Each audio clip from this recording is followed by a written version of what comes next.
Communication. It started out as a conversation between two people, but as time went by and people's needs became greater, they developed more ways to communicate. Businesses today need to minimize incomplete connections. Therefore, it is critical that they provide optimal service. Xilinx desktop, mobile and web applications can process everything from normal calls and callbacks to chats, emails, and social media inquiries. Let Xilinx liberate your business.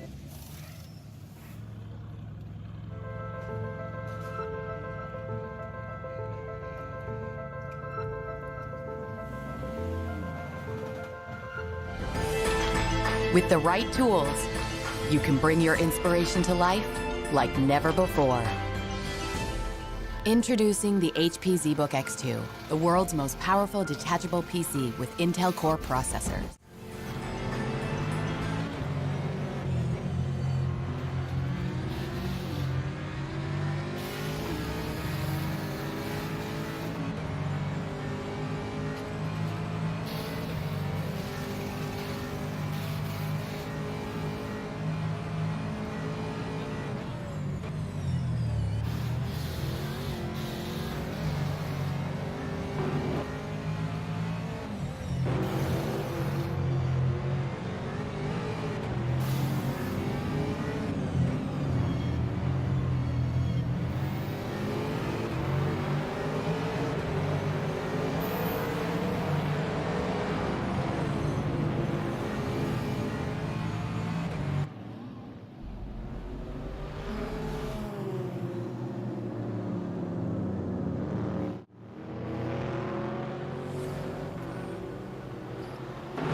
Well, here we are, everyone.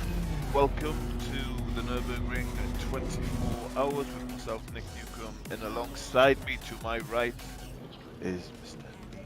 Heatley. Welcome.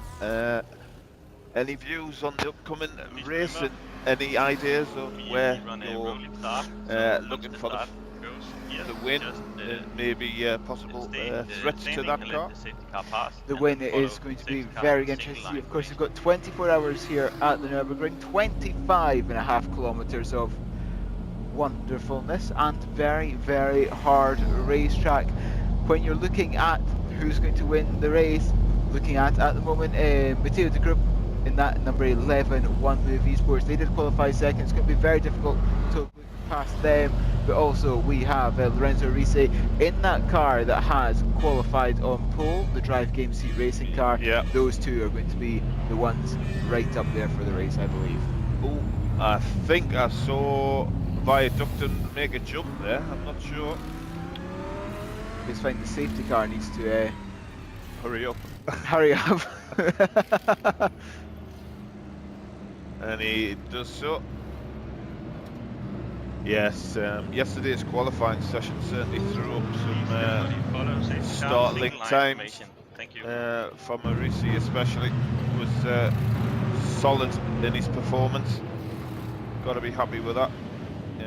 Obviously the One Move coming in second. Obviously it was an average time between the two drivers in the 2 1 hour sessions. Each driver jumped in the car and did his best to get what he could out of it.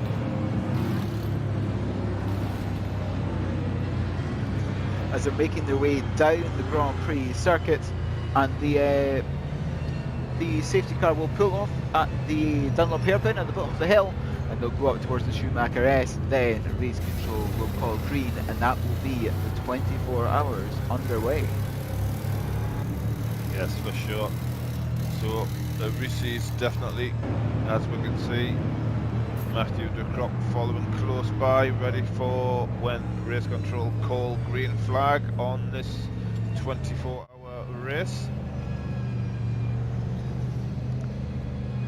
The Risi be looking to race free after the Schumacher S. Get away as quickly as it can. Race control just reaffirming the orders on the start, so there's no confusion.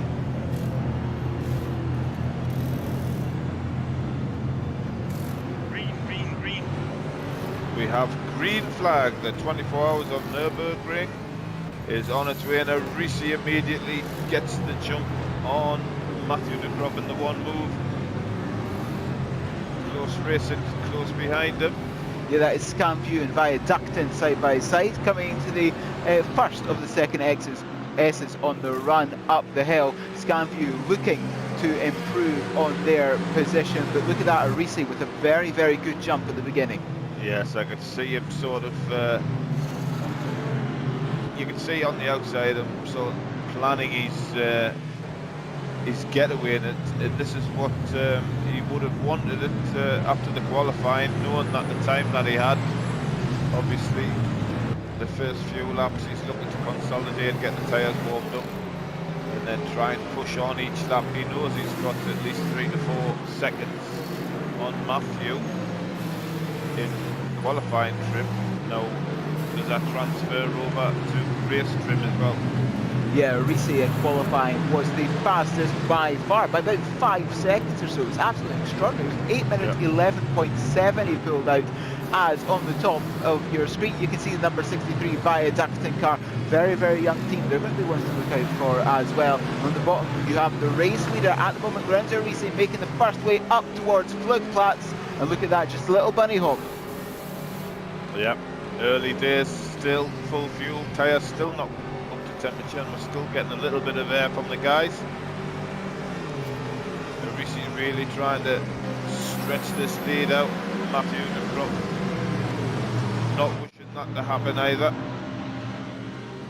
As the BDR number 78 continuing to try and make a move on the car in front. Currently in 4th position is the Black Devil Racing number 78, right there on the rear wing of DSR Nightmare, currently driven by the Dane Steven Salzgård, coming down the foxhole right there underneath the rear wing.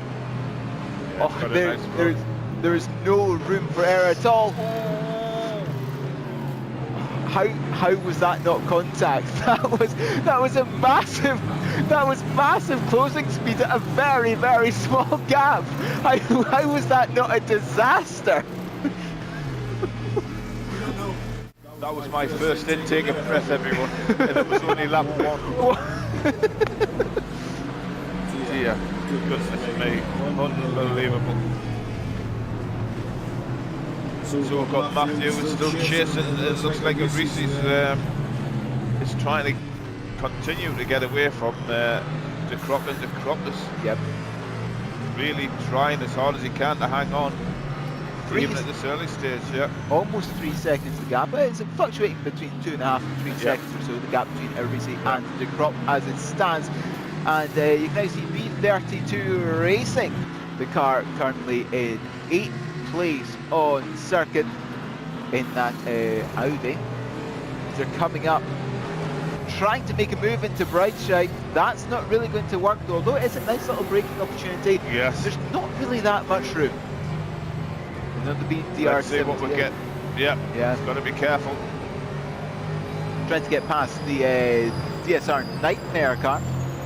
This is for 3rd place. This is for that fight on the podium.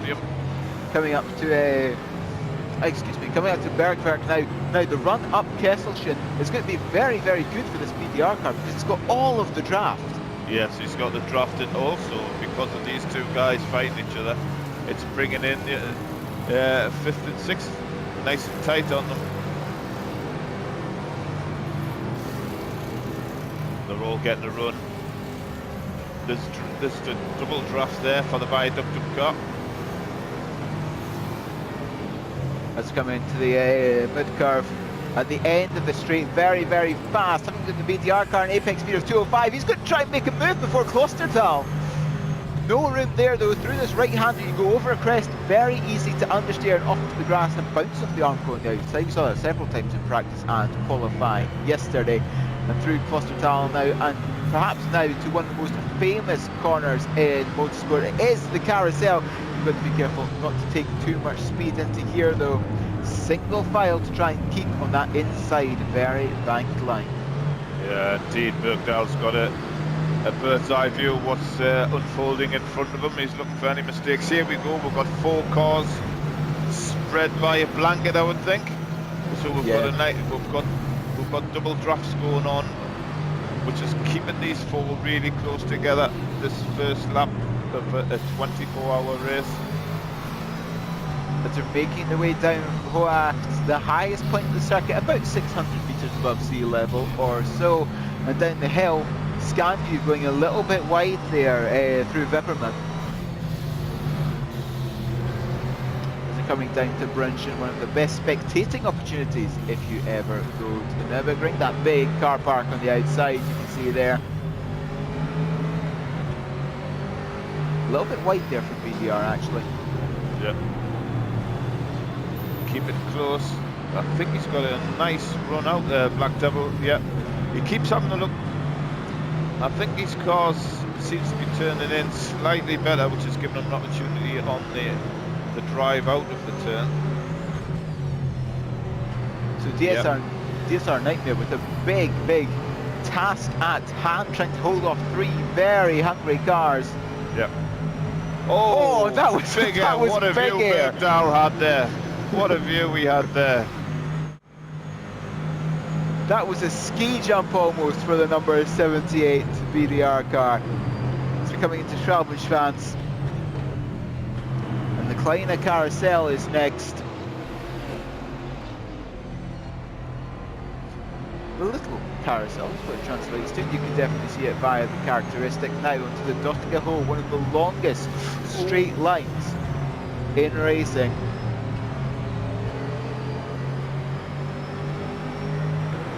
Going to be ample opportunity for all of them. Viaducton, the number 63, closing up on the back of the number 78, coming down the Dottinger Hole as they pass the 20-kilometre marker. And the speed building. Viaducton, 275 kilometres now, goes in the grass, 2 wheels, side by side down the Dottinger Hole. Viaducton making a very bold move in the very beginning of this race. 2 wheels on the left hand side of the grass, but hasn't got the horses at the top of the hill. Has to fall back in behind BDR. Coming up to Tiergarten. Now does BDR have a look on Nightmare? No, it doesn't work there either. Coming into Tiergarten for the first time. A big braking zone there, and contact between the two of them. Concertina effect. Contact there. It looks like the Black Devil racing car went into Nightmare. Hopefully there's no damage for both cars. So as they came across the line, I make that 3rd, 4th and 5th, covered by half a second, as here comes, in fact that was BDR all the way around the outside. Made the move on the outside. That was a very brave move there. Into turn 1, now DSR has to immediately be on the defence again from Viaducton. Viaducton having a look into the first left-hander on the Grand Prix circuit, Valvoline, but no room there. All action in Sector 3, coming across the line into Sector 1 for lap 2, remember, of a 24-hour race, and now vying for position as if it was the final lap. Pretty much, it definitely did look like this as they came onto the Grand Prix circuit again. As they came across the line, the gap between RBC and the crop for the front 2 was 3.3 seconds. I believe something may well have happened to Chris Hyde out on circuit. Hyde, yeah, we've got a yellow flag coming up.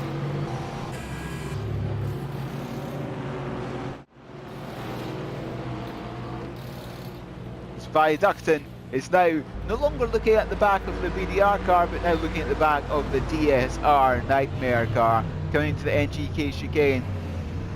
It's very, very fast chicane, an apex speed of about 140 kilometers an hour.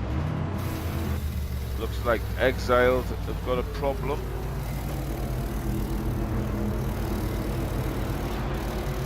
I think he's gone into the, looks like he's into the BLN pits there. It's gone to the Nordschleife pits. Yeah. Hopefully he'll get that quickly rectified and get back out onto the circuit. That's why the yellow flag is.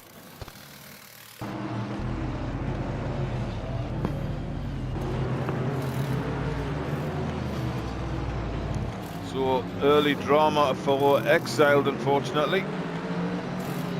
Let's hope that gets sorted and then we get back out onto the pitch. We've had a problem with B32 Racing already. Looks like they've been in the pits also.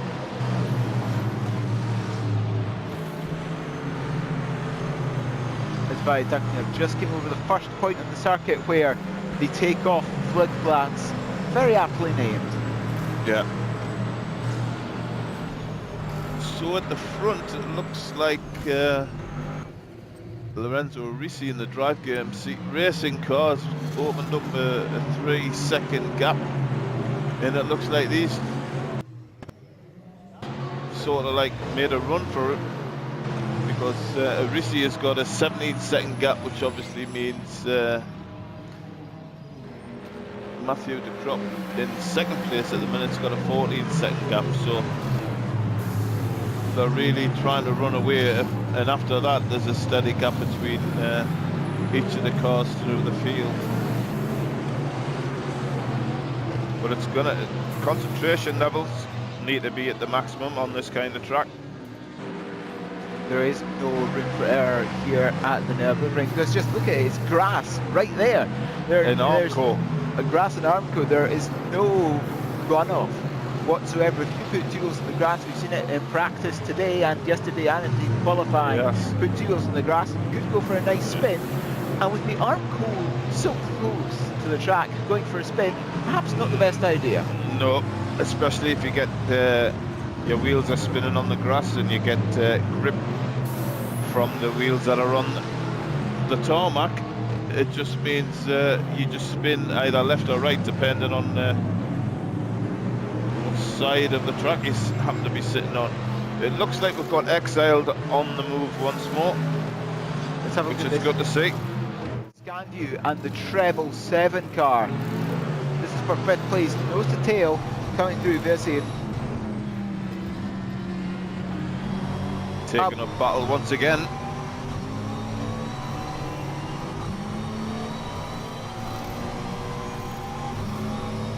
This fast left-hander flat to the floor through there.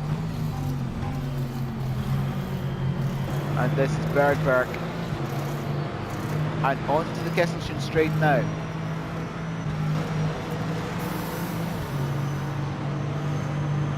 DSR Nightmare in that Callaway Corvette C7.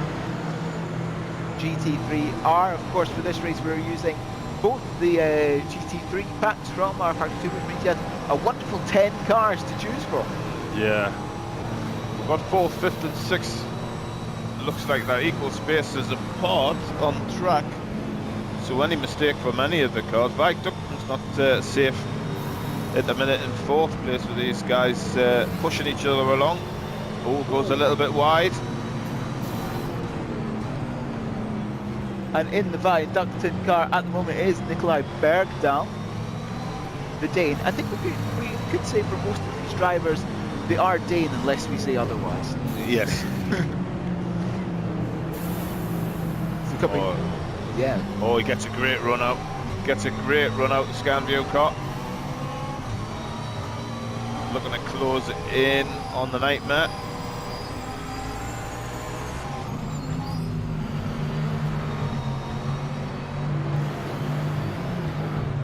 Pushing hard, yeah, pushing hard. Yeah. Oh, almost a little bit too hard there for DSR. That was very wide over the top of the hill. riding on board with DSR and on board with ScanView as well. Oh, he's getting a good run. I think he's probably looking to try and get a move. He certainly, car seems to be running better through sector 2, that's for sure. Certainly seems to be in sector 2 is roughly from the bridge on the exit of Arenberg to just after Hoacht at the top of the hill. That is sector 2. Yeah. As they're coming down Flansgard 1, and it is time for my personal favourite part of the track. They're coming to Sprunghagel, they're coming to the jump. Let's see what they can do. Looking at ScanView. Oh! That was massive! That was a good 3 or 4 feet off the ground. That was a massive jump there for the ScanView car. That was very, very good indeed. That was a 10 if I saw one. Oh, he's gone a little bit wide there as well, look. Touch on the arm core to the right.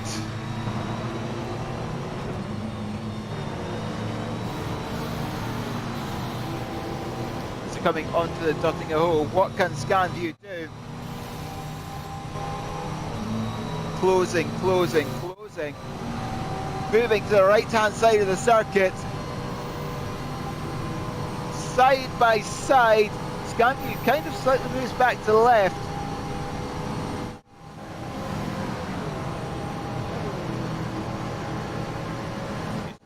But the Corvette power's coming back at him. Yeah, it certainly is. As they're coming down the compression. Oh, they were almost going 2 by 2 into Tiergarten. Into the Tiergarten chicane now. A little bit wide there from ScanView, actually. Sorry, DSR Nightmare into the right-hander at Tiergarten. And drafting across the start-finish line now. 0.3 of a second separate the two of them. Crossing the line, having a look at their last laps, and in fact, DSR Nightmare lost 1.4 seconds, mainly because he did get passed by that number 55, but looking to come back immediately, the treble 7, but isn't able to make a move into turn 1. Yeah, that's exciting action. Definitely these two cars appear evenly matched. Two different makes of cars, obviously the Callaway Corvette and the McLaren 720S.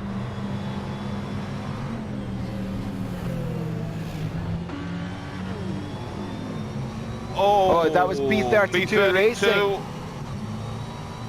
Going backwards, I think that's a run down from Hoacht to Brunchen. I think that's about Vipperman.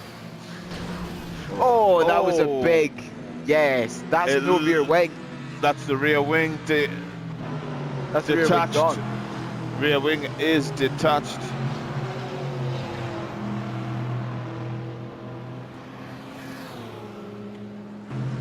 This battle between DSR and ScanView coming through the Grand Prix circuit for the 3rd time. Of course, the Grand Prix circuit is relatively tame compared to everything else.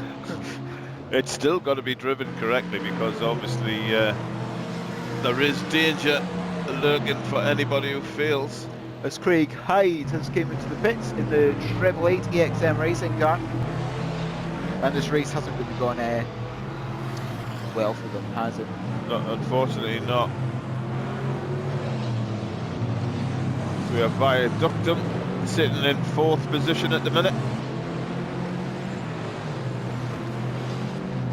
Only running 3 seconds away from the DSR Nightmare car, so there we go. Ready to capitalise on anything should these two start to have a little bit of a battle. Yeah. So I think what they would like is the ScanView car and the DSR Nightmare car to continue this battle and let him try and get away. Because obviously if you're fighting each other, you're going to start slowing each other down. And I would imagine Viaductum would like to take this opportunity while that's happening to disappear into the distance. As the Treble 8 car has come out the pits and the B32 comes in to see if they can repair that rear wing. It's actually a very, very good job by Cora Holmer. in the B32 car to actually make it from whole act to the pit lane with no rear wing. Yeah, he's done really well there. Controlled himself. Just used enough pace to get away.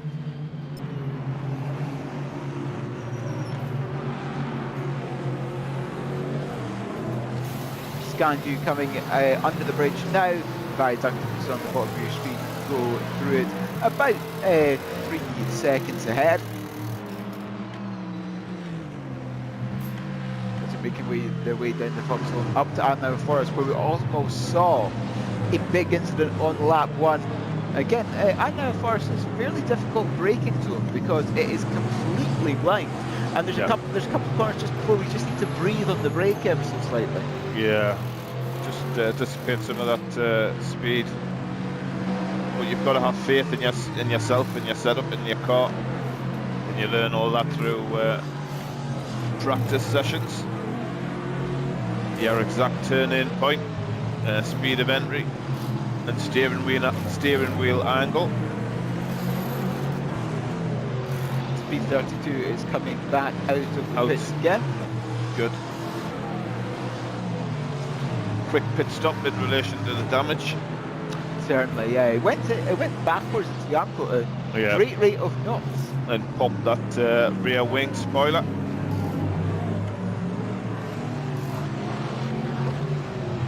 It looks like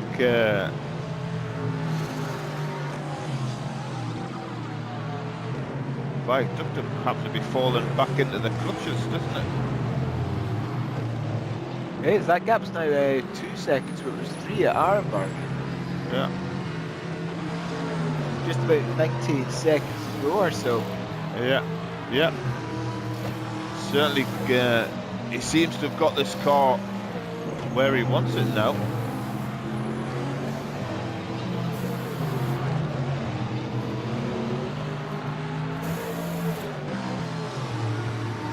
As they're coming out of Bergberg up Kesselchen, Scandu not close enough to make any advantage of the slipstream. In fact, that was the 777 car going wide on the run to Kesselchen. That's like the 333 TMT Motorsport through. Sorry, Simsport car through.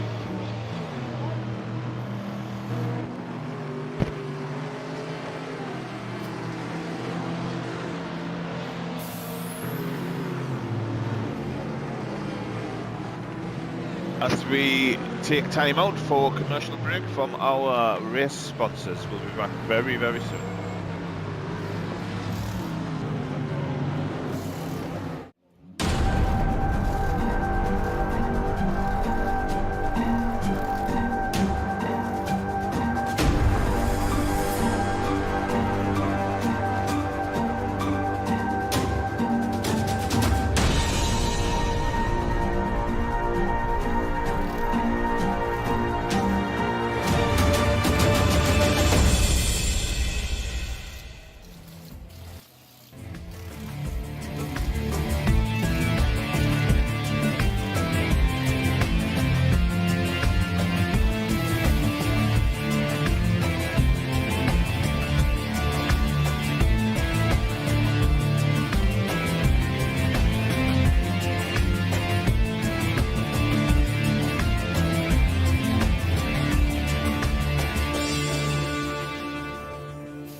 Communication. It started out as a conversation between two people, but as time went by and people's needs became greater, they developed more ways to communicate. Businesses today need to minimize incomplete connections. Therefore, it is critical that they provide optimal service. Xilinx Desktop Mobile and web applications can process everything from normal calls and callbacks to chats, emails, and social media inquiries. Let Xilinx liberate your business.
Welcome back to the GTR 24 hours, 24 hours of the Nürburgring, and we're having other way around, Darley.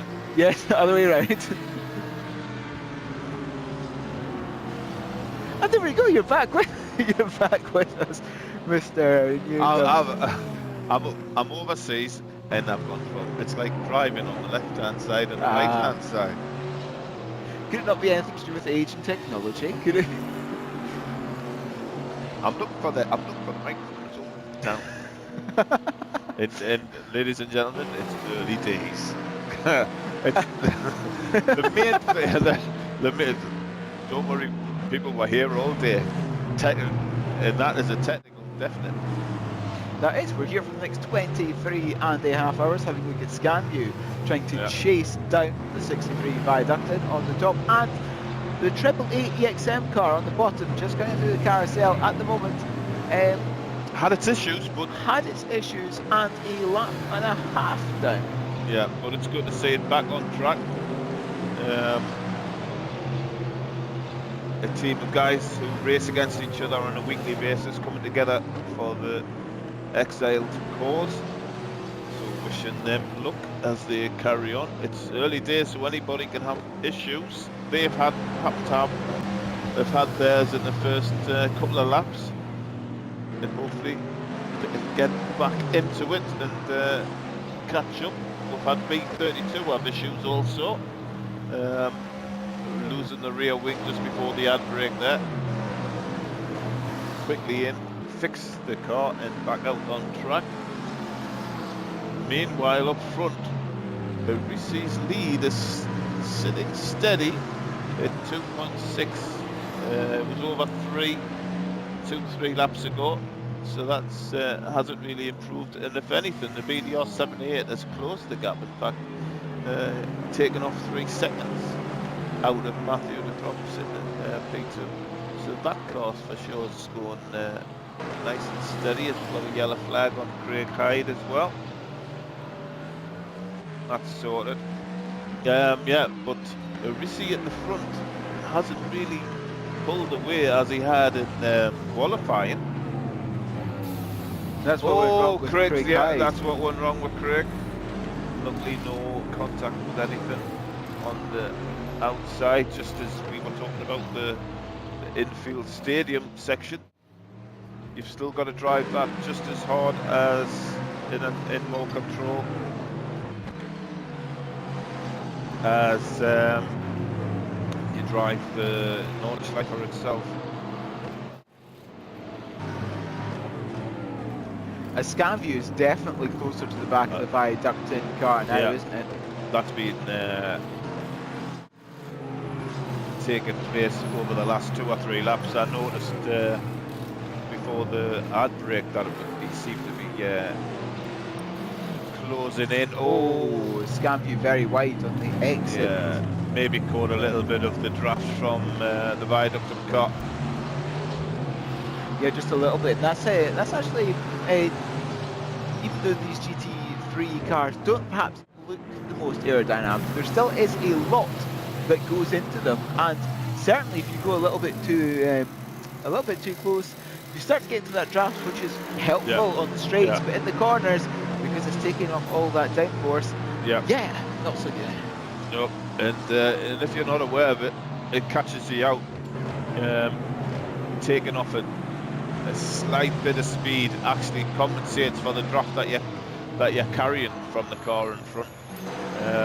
But if you carry a standard speed, if you were driving there alone, you can spin out wide. That's the problem there.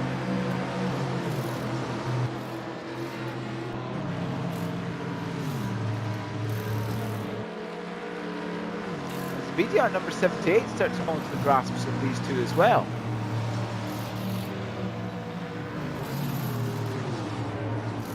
Yeah, they're drafting each other up, aren't they? They certainly are. And the BDR's been doing well catching up with Matthew de Crop, but these 3 cars once again closing up on each other. Just shows you how well balanced these teams are in the cars that they're driving. In qualifying, pulled that out yesterday, I think. As the top 2 are covered by 8.5 seconds at the moment. And then you can see Arisi and de Crop have really ran away from the rest of the field. 47 seconds separate de Crop and the BDR number 78 car now. So just coming up to Hall Aft. A little bit of a hop there. Oh, that viaductive car, the rear end actually got quite a bit off the ground there. Yeah, Scanfield's definitely closing in on these two. BDR's pulling the pair of them towards them.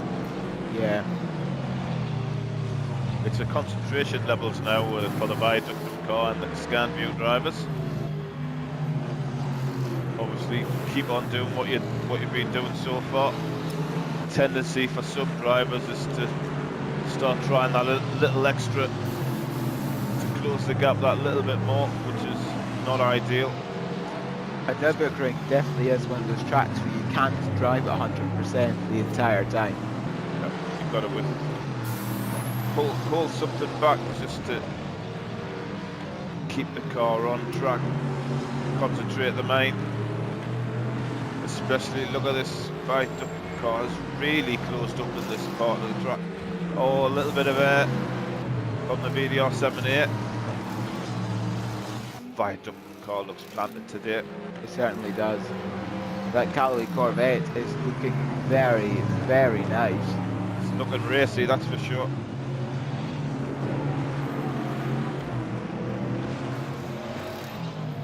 Looking good. Closes up on the carousel actually. Gets a good drive out, and I think he's gained a few meters there. Let's see what the pole is.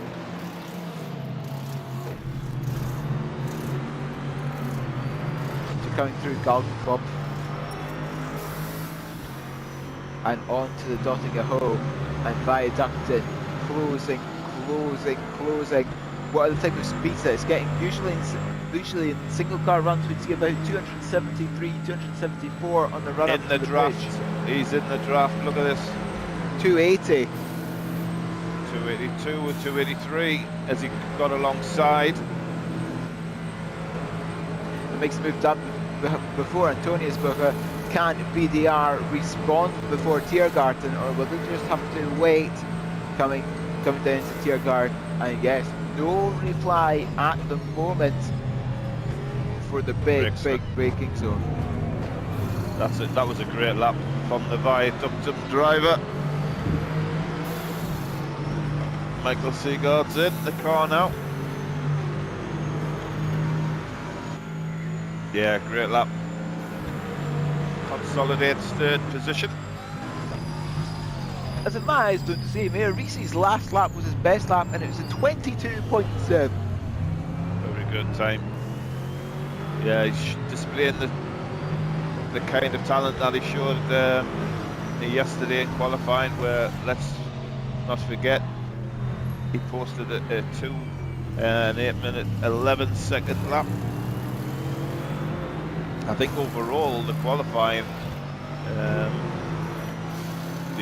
team average was an 8:14, which is nothing to be sniffed at in itself. Certainly not. A two team average. It was a very, very good.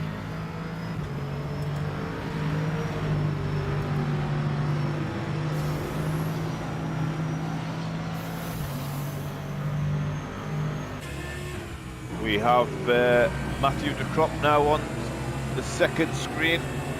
Just posted a purple sector. He's one of the fastest guys on track. He's just posted an 8:26 his best lap, but he's posting best sectors as he's on this lap itself. The gap is down to 2.6, so maybe he's making his move as the fuel drops. It's all just about where perhaps they're a little bit stronger in each part of the stint. Perhaps it turns out that a reset. Yeah. And that fuel is low now. Fuel is low. Yeah. 2 more laps before we're heading into the pits. Yeah, they are on lap 5 as it stands. And in terms of... Yeah, Risi's heading for a 7-lap stint. Yeah. A 7-lap stint on his times. Also, I would say, is Matthew. Yeah. So they should be coming in on the same lap. That'll be borne out. Maybe on lap 7. Yeah, perhaps. We'll see.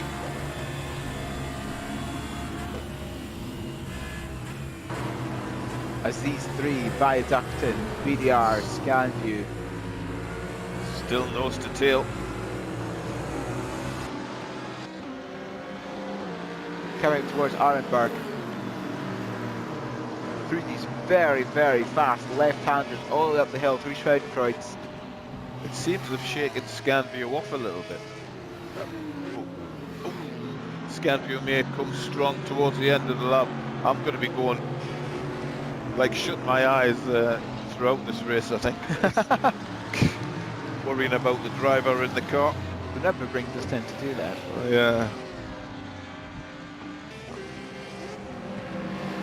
It's even worse when it's my teammate in the car. And then you say, it's okay, you're okay. As he's reversing out the bushes. We can fix that. We have the technology. Have the technology to make sure that you come back to the local wildlife. Yeah, what's the gap now? He's kept it steady. And to be fair, Lorenzo Risi is responding with purple sectors of his own. Oh, thank you very much, darling.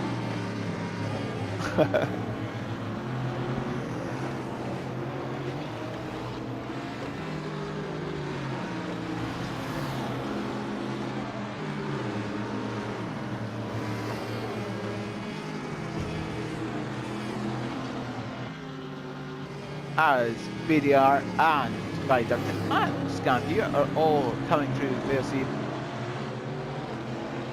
Seagard has posted best times of his race so far.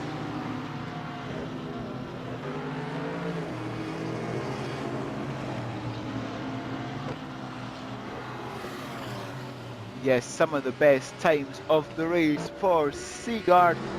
That car currently in third place, that is the Viaductin one, in 8:35.8 was the last lap round. And it is the fast one. Compare that 35.8 to the BDR's car, it was a 34.1. So BDR closing that gap by 1.7 seconds on the last lap alone. And it is fairly easy to do that, mainly because it is 25.5 kilometers. You can easily just make a little bit of mistake that can cost you a second. They're coming on the run up to Kesselchen now. And that gives me time to mention a little competition that we're running here. Ooh, competition. Yes, we love competitions. I have got a couple of names that I've made up in the last half hour. Maybe I can push them in. So the competition's very good. Thank you to Cooler Master, who have given an MH75-1 headset. And all you have to do to stand a chance to win this lovely bit of kit is to like both the GTR24 page and the Cooler Master page, and then the winner will be picked out at 4 p.m. So you haven't got long to wait.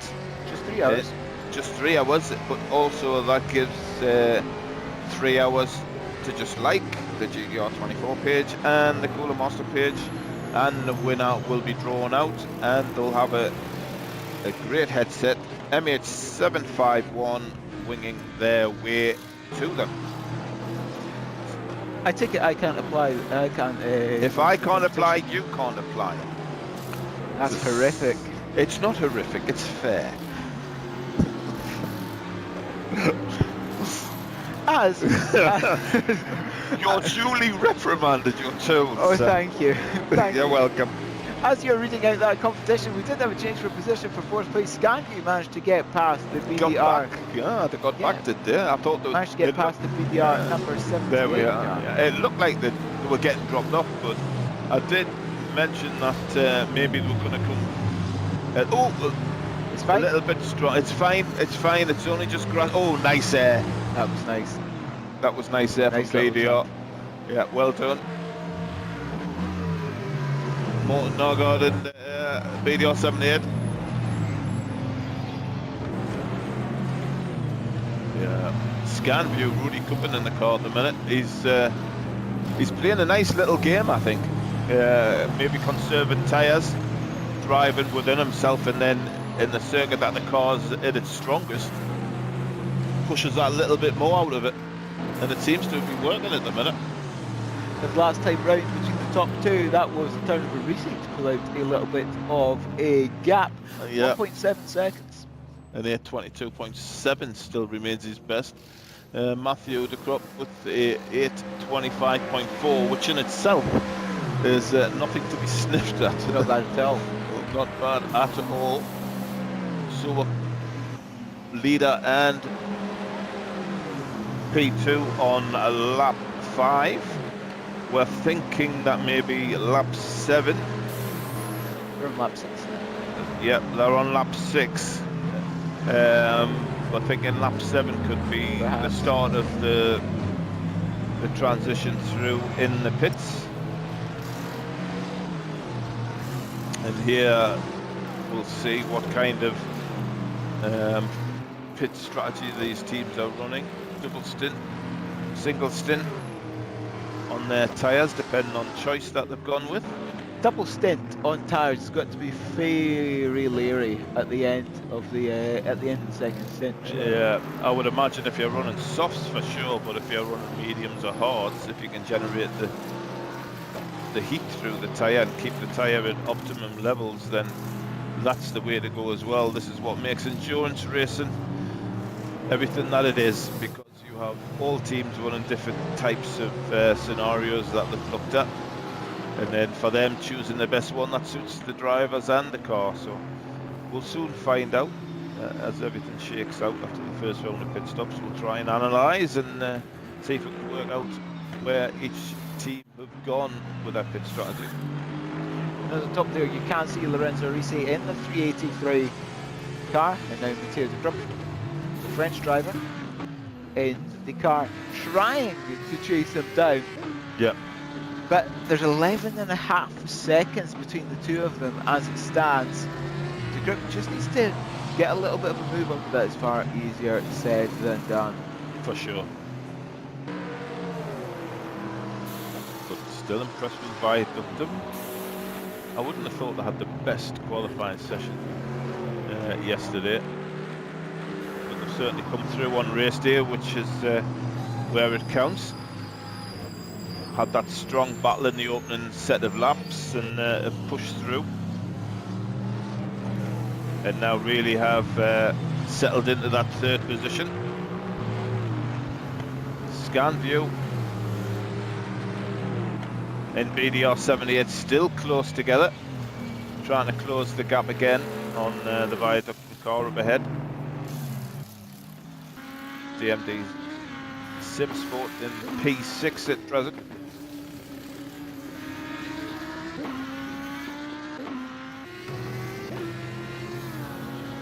Craig Hyde Exile car still going around the track, trying to close up. Anybody who makes mistakes will fall back in his clutches. Early problems beset that car, but hopefully they'll get everything cleared out of the way and have a clean race to the end.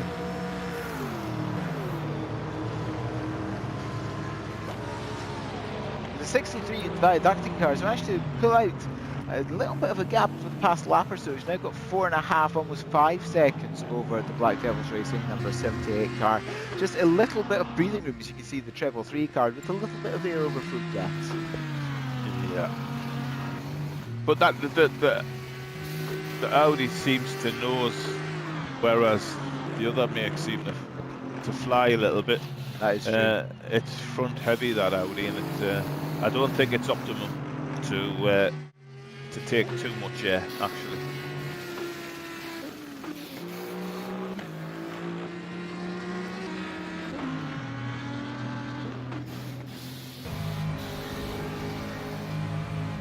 But Arisi out front is definitely the cream of the field so far. Lap times continuously dropping down as the fuel has gone off. As Craig Hyde is keeping to the pits again in that treble 8 car.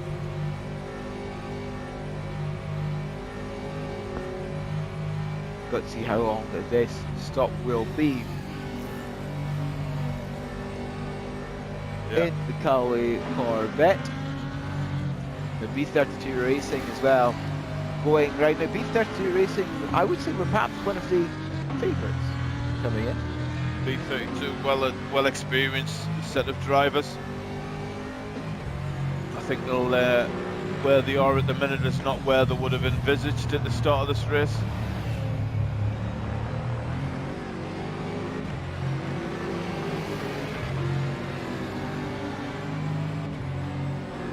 Arisi is pushing hard. And Craig Hyde has got going again after about 40 seconds stop or so. Yeah, fuel. Yeah. Fuel. Arisi is pushing hard here, trying to open this gap before he hits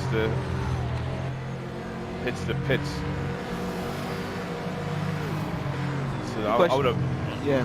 The question is when he's going to come in. He's on lap 6 at the moment, so perhaps coming in not this time bad, but the time after. Yeah, they'll be keeping an eye on the fuel, making sure that they've got enough fuel to get round in optimum speed as well, not just say like 5 to 6 seconds off the time that he wants to be putting in.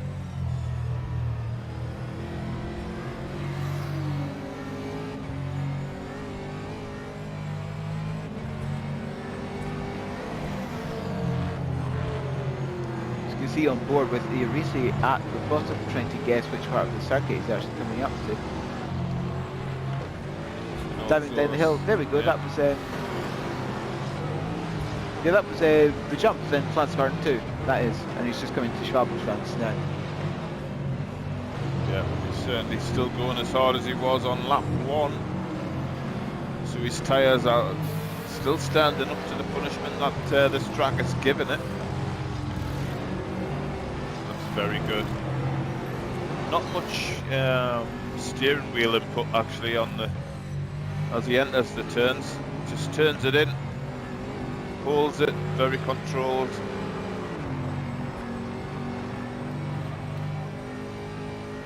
Yes, very, very controlled. So Arisi comes down the Dottinger home on lap 6 of the race. On the top you do have Scanview, who starts to close in 2 viaduct in now. That comes on 2.5 seconds now, so it really is ebbing and flowing depending on which part of the track they are at. Coming over the crest now, that is Schwalbenschwanz 1. As we'll hopefully be joining Baku in a few minutes for the next, after the next commercial break from our sponsors.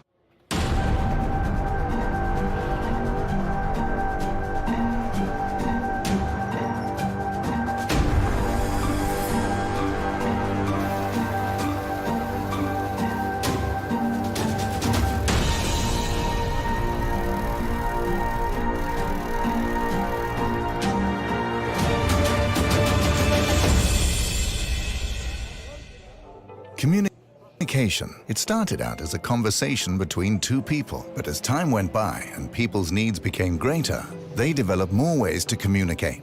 Businesses today need to minimize incomplete connections. Therefore, it is critical that they provide optimal service. Xilinx desktop, mobile and web applications can process everything from normal calls and callbacks to chats, emails, and social media inquiries. Let Xilinx liberate your business.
Welcome back to the Nürburgring, almost an hour gone, about 55 minutes, and Scanview still trying to chase down that number 63 viaducting car. 2.5 seconds separate the two of them at the moment, as the PDR number 78 car, I believe, has came in for its pit stop.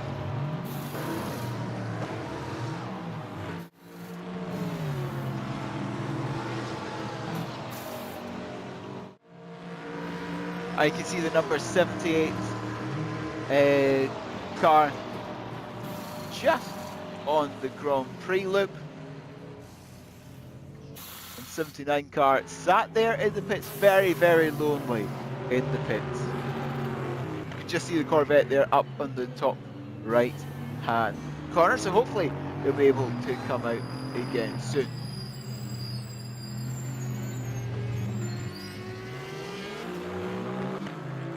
And here he comes, the 79 car, currently driven by Dennis Hartmann. Back out. So yes, it was that number 78 car who made its first pit stop after 6 laps on the circuit. That's fairly interesting. That's perhaps 1 or 2 shorter than we would have presumed forecast before the end, before the start of this race even. And Craig Hyde there on the top in that 10th place in that treble 8 AXM car, that very, very troubled treble 8 car. Now having the treble 3 DMT Sim Sport car.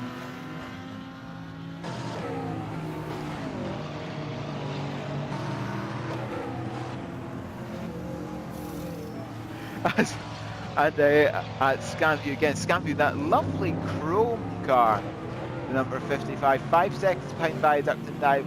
Now they're also going to be keeping an eye on where that number 78 car is, because that's the first one that's made a pit stop out of the 3 of them, so a little bit of tracking going to be needed by these teams.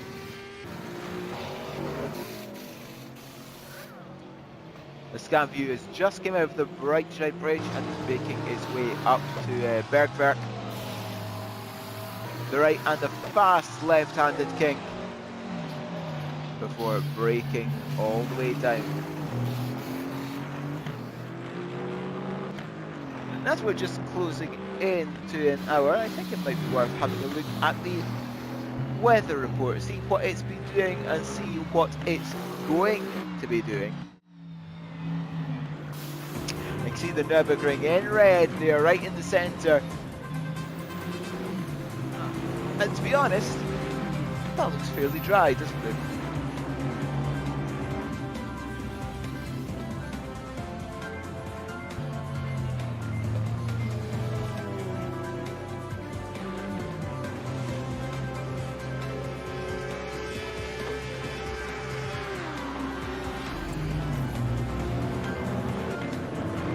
Yeah, the humidity is dropping, which does suggest no precipitation. Rain. I love that word, precipitation. Do you use it when we hear it? Conjures up all sorts of things. Or is it just my mind? I'm scared to answer That's probably that my one. mind. Yeah, I'm scared to answer that question. Moving on. Yeah, I think the teams will be quite happy with the way the weather's shaping out. Although, subject to change. And it normally happens around midnight, doesn't it? That is true. It always happens in the dark when nobody can see. Then it becomes all a little bit more fun. Yeah. Moist is the word we use there on the track, isn't it? It becomes lovely and moist. Yes, everyone's favourite word. Yeah, we're looking at keeping an eye on the leader, Arisi, and De Krop chasing them down. These two have been fighting tooth and nail.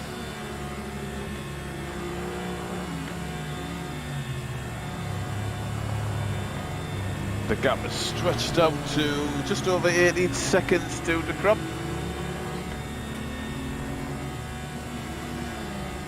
As here comes the leader in. The leader is in, Lap 7. Yes, as we predicted. It's time to get the pens out to write this down. Yes, De Krop is in. Yep. Yeah.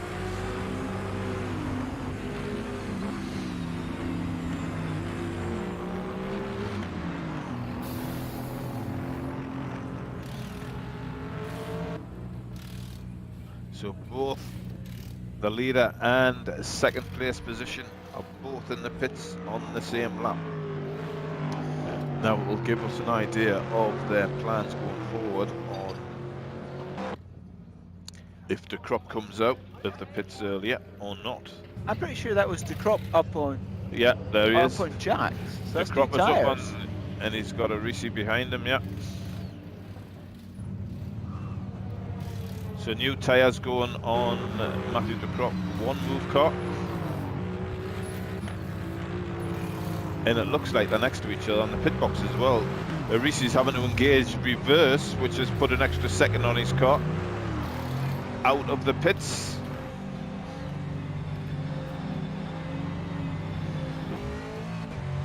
And as you can see, the crop is still stationary, which means Risi hasn't taken tyres. That's been fuel only, I believe.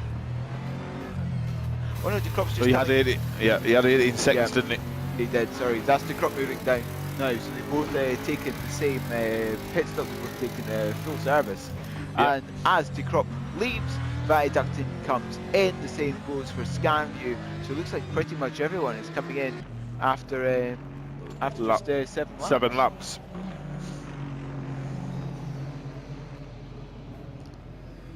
Yeah, so as we thought leading into the first round of pit stops, we did mention lap 7 was most likely going to be the first time the guys changed tyres, if they so choose to do so. But definitely take fuel. Barisi comes into the first round of pit stops in the lead. No problems with the pit stop, and leaves with the lead. De Crop takes out 2 seconds after that first round of pit stops, but that's because De Crop was parked in front of Arisi, and Arisi had to reverse before he could go forward. As Viaducting now is coming out of the pits, the first one out of those 3. As the BDR78 goes past, it's actually managed to jump both Viaducting and Scanview in that pit stop cycle. Oh, very good. I'll be pleased with that. That just shows pit stop strategy is important in these type of races. Scanview, DMD both come out pretty much the same time. DSR Nightmare comes in. So the first round of pit stops, Viaductum loses a position, BDR gain a position. So that's about 3 seconds the gap now. Yeah. So now it's up to Viaductum to close in and do what they did in the first series of laps, is that move up to 3rd position. But BDR certainly put up a great fight. I think there's been a driver change in that number 78 car. It stops actually. Is Ian Anderson in that car now? Ian Anderson is in now. I was sure it was Jasper Holt that began the car. Yeah. And Seagard's still in. Obviously, Scanview car is still being driven by Rudy Cumming. Alexander Hartwig is still in the 3-3. DMD Simsport. So we'll have DSR Nightmare in 7th with Steven Salsgaard at the wheel. I think Scanview's lost a lot of time through that pit stop cycle as well. They're like 21 seconds behind Viaduct. Yeah, something's gone awry there, hasn't it? Something's gone wrong.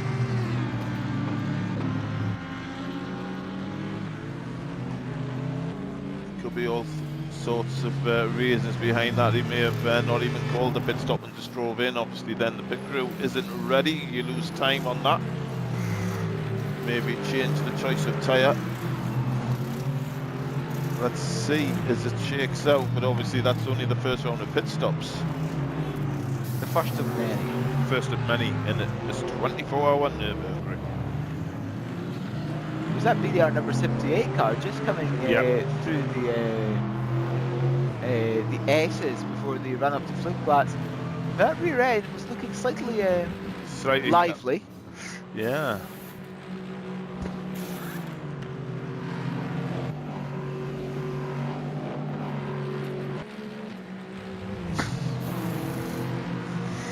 Yeah, we'll have to keep an eye on that BDR 78. See how the handling is on that car. Maybe it's taken track position.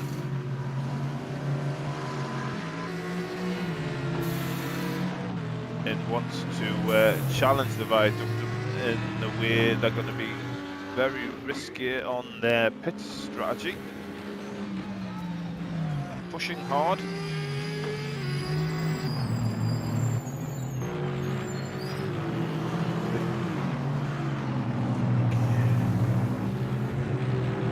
the gap steady at 3.8 down to 3.5 seconds in front of Michael Seagard in the viaduct and car. Yeah.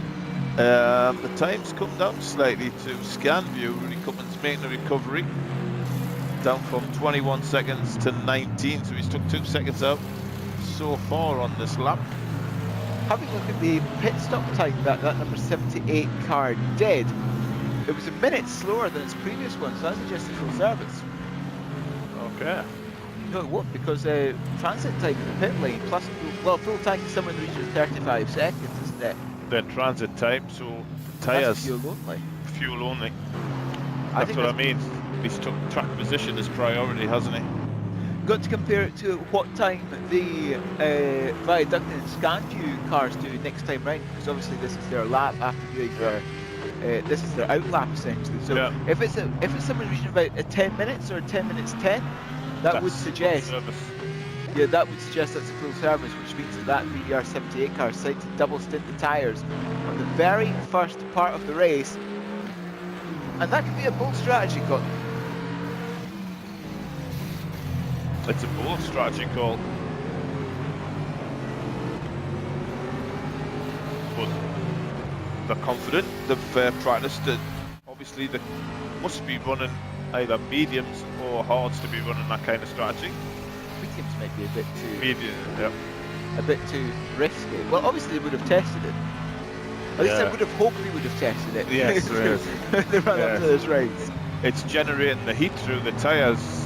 Obviously track temperature is key to the choice of tyre, and obviously the way you generate the heat through the turns. So it could be the call here. B32 goes through to start another lap. Obviously the race hasn't started the way they've actually wanted it to. They're about 7, pretty much 8 minutes behind the leader, which means they're only about 30 seconds from From being being lapped. lapped already, yeah.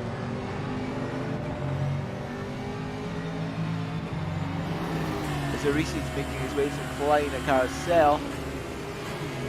We have a yellow flag on the Craig 888 Exile car.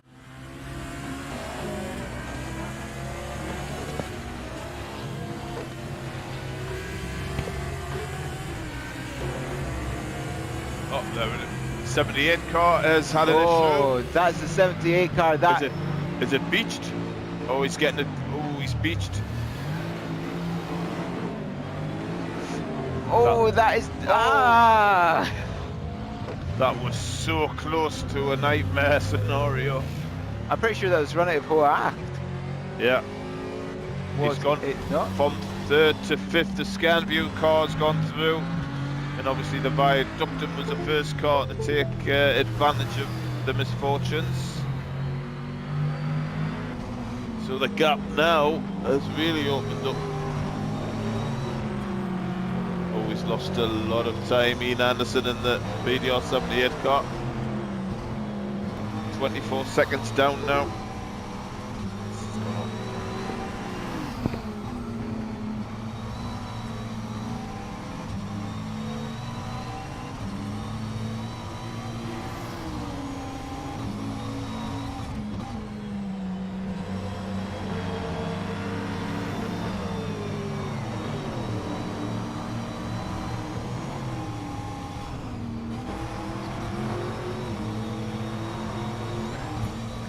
Having a look at Viaductum, well now we've got Lorenzo Risi, and you did I a did big a- poo there.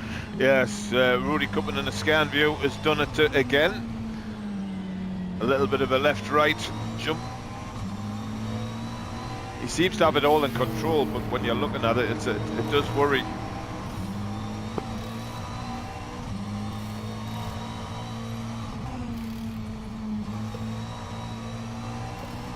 As we now have someone visiting underneath our table.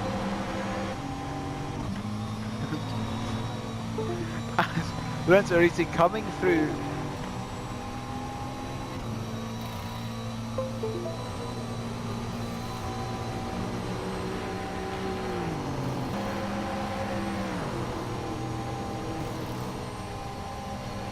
as having a look at their last laps, the BDR78, of course.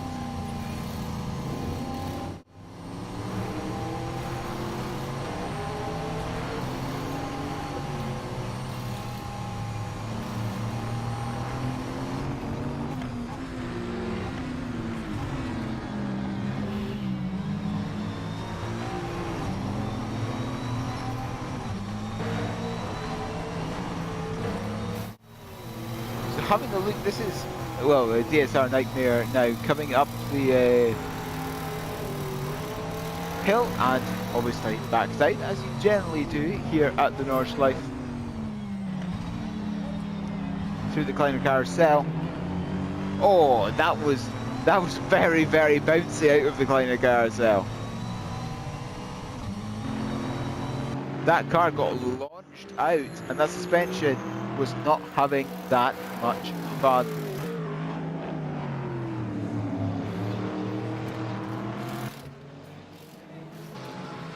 The Exile cars, Craig has really had a difficult time of it at the minute. And I think that was actually a full service for the 78 car at the last stop, because if you have a look at the last laps, we see the treble 3 of Scanview and the Viaducting all came in at the same time. That's still in the 9:50 to 9:55 range, so that was a full service for the 78 BDR car at the same time.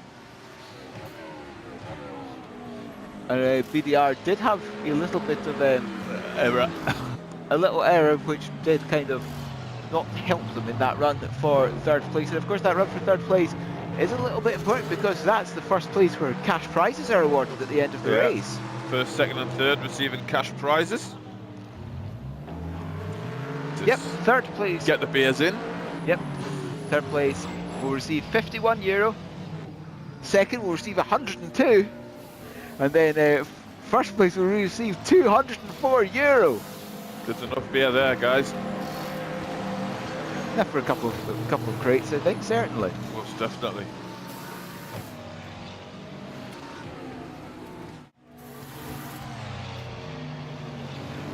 Number 79 BDR car is coming down towards the Dunlop hairpin.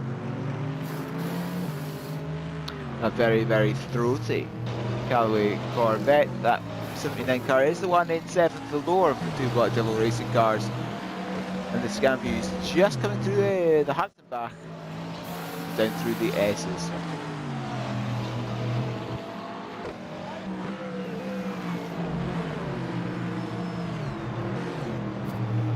So the Viaductum back in third position after the troubles of Ian Hansen in the 78. Back on track, lovely. No issues there.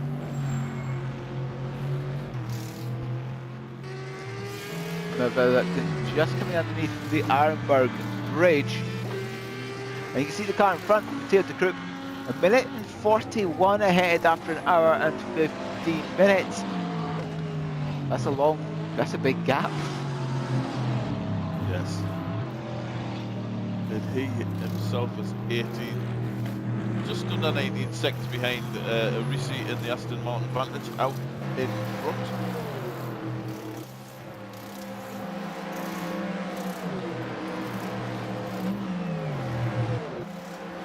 All of them pushing hard. Viaductum in third with a good 18 seconds himself on Scanview, driven by Rudy Cuppen at the minute, been in the car since the start. Don't forget the Scanview car, only 2 drivers going to pilot that car, so it's a big challenge indeed. We'll see how that shakes out, see how long their stints are going to be, so they can rest and recuperate between them. It's going to be a true test through the night into the early morning hours, so we'll see how it fares for them. We'll keep an eye on that, but at the minute they seem quite settled in fourth. And the Nürburgring is one that requires a lot of mental concentration, doesn't it? Just because it is so long and so undulating. You can't really go through the corners every 3.5 minutes like you would at the at Le Mans, perhaps every couple of minutes like you would at Spa. Here you're only going through the corners every 8.5 minutes, and there's so many to remember, just about 170 or so around the combined circuit. If your concentration wavers just for a slight second and you get your entry wrong, that is it. You could be straight off into the barriers or into the trees. All depends on where you are on track. So concentration level has to be tight, and this is why I'm a little bit worried about the Scanview car with just the 2 drivers in. Most of the teams have got 3 to 4 drivers, at least in the team. Some of them got even up to 5. Yep. So if anybody is flagging a bit, they can do a full service driver swap. I see up to 5. Actually, Team Viaduct has got 6 in the entry list. There you go. Probably a curfew in that team. Yeah. Young guys. Got to make sure that they're ready for school on Monday morning. Well, I say Yeah, that. exactly. You need that rest. Oh, schools might not be in yet, actually. Sorry, they might be out for summer here in Denmark. I'm not sure. But we've got a Risi in the top screen and the Crop chasing them down. The gap, he's done well actually. He's brought it down from what, 21 seconds down to 17 at the minute. Yeah, that last lap you can pretty much say is identical for the Nordschleife, 2.5 tenths between them, quarter of a second. You can pretty much say that's identical as B32 Racing has came into the pits. Pelle Anderson currently at the wheel of that one, but they've came in for their next stop, their 3rd of the event on lap 8. Yeah, 3rd pit stop. Obviously it was a bit disappointing the way they've started this race, but hopefully we've got a driver swap as well. Rasmus Borkvist gets into the B32 car. So hopefully he'll bring that car back up. They're 1 lap down on the DSR Nightmare car, driven at the minute by Steven Salsgaard.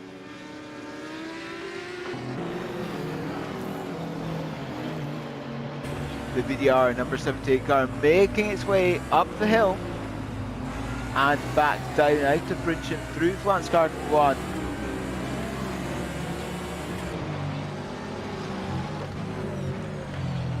Let's have a look what he can do at the jump to the BDR number 78. Nice little one there, not too far off the ground. But nice and straight line, managed to have a straight line and take off, straight line on landing. And all 4 wheels pretty much touched at the same time, the B32 car coming back out of the pits. Yep.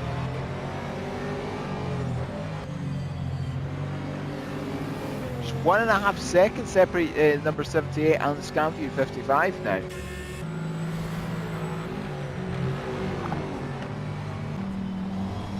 Yep. Brought back into battle once more. Scanview seemed to have regained some of the time that they lost in the pit stop, which was quite surprising.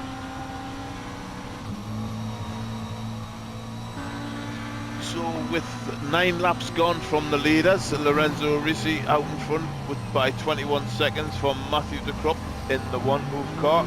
We're heading off to commercials. We'll be right back. Stay tuned for the GTR24.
Communication. It started out as a conversation between two people, but as time went by and people's needs became greater, they developed more ways to communicate.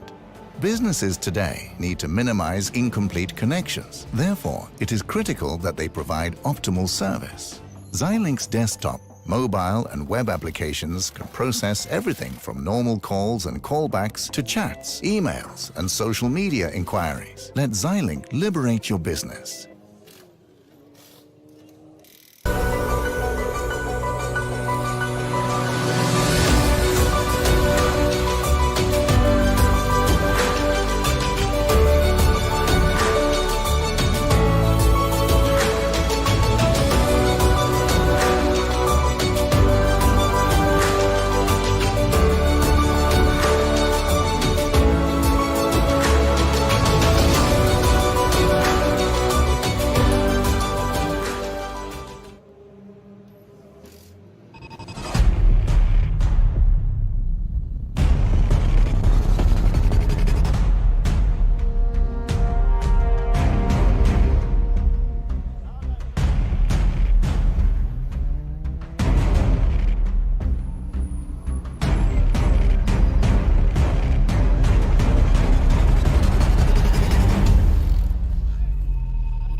And welcome back to the GTR24 here at the Nürburgring as the number 79 car just comes out of the pits after that small incident that you saw on replay during the commercial break at the bottom.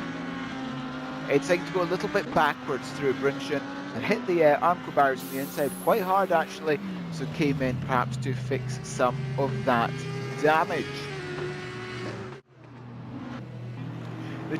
Lorenzo Arisi, oh, that was very sideways over the top of the hill actually. As he's just making his way down Brinchen, that was over Vipperman. Again, another blind part of the course. So many of those around the Nürburgring.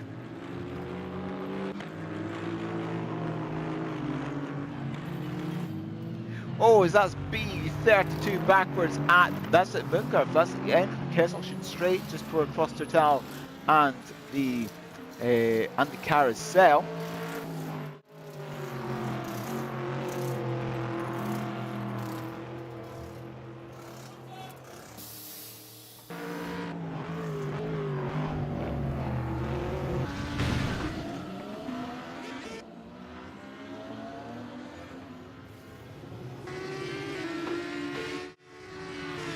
And having a look at what happened to the B32 car, coming under braking for Klostertal, loses the rear end, a very, very high rate of knots, then goes and climbs the banking, a nice rollover, lovely landing, I give it an 8.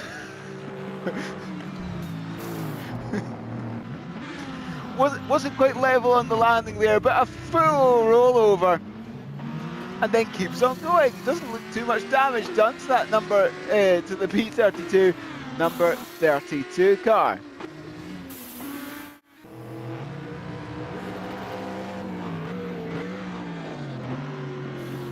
As Craig Height now making his way through the S's on the run up to Flugplatz. Whittelbacher, then the Flugplatz. That number 55 Scamview car trying to chase down the 333 car. 49 seconds, make that 50 is the gap as it stands, as he's just coming up the Kesselchen Street himself. The the BDR number 79 car is just coming up towards the end of the first sector after making that pit stop last time round through the through Schaudenkreuz, braking hard for Arenberg. Yeah, it seems like they're having a few issues today as well. Sadly, the B32 involved again in a few issues. Oh, it's that scam view going straight on it, Tiergaard. Oh, dear me.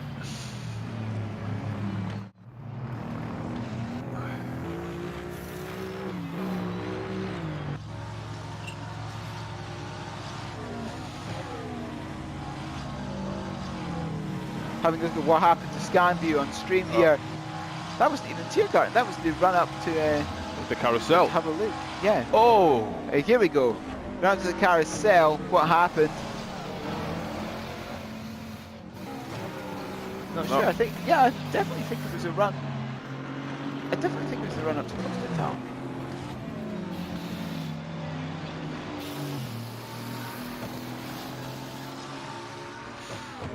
he's dropped himself down to 6th now. The Treble 3 DMD Simsport has gained a position because of that. Yep. That DMD Simsport car is now only 27 seconds behind the number 78 BDR car.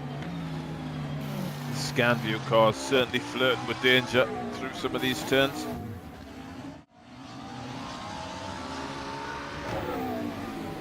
As it's coming through Brunchen now, the B32 racing cars just a bit quick yellow. B32. This Scanview is coming down Flansgarten 1. What are the grades it's going to get at Sprunghugel? To the right hander, nice and planted through the left, little feather of the throttle. Oh, that was a nice one. Yeah. Seems to. Oh! The look of distress on Mr. Newcomb's face. The road was slightly to the left.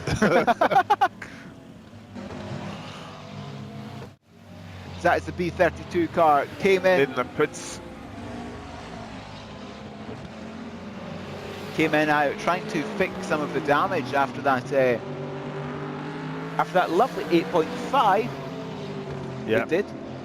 Yes, I agree with that score. I thought the landing could have been a little bit better. Time to improve. There's another Yes. 22 hours to go.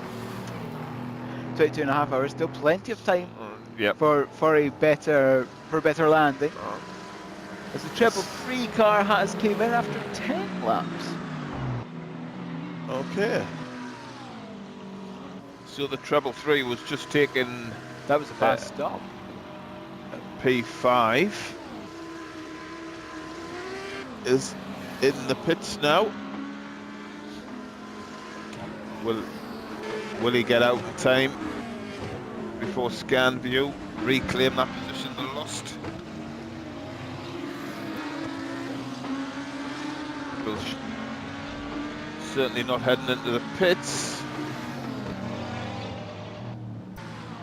The Scanview streams past the start-finish line. Yep, And DMD gets past the Treble 3. Yep, sitting in the pits. As Scanview now moves further ahead. As the Treble 3 sits in the pits.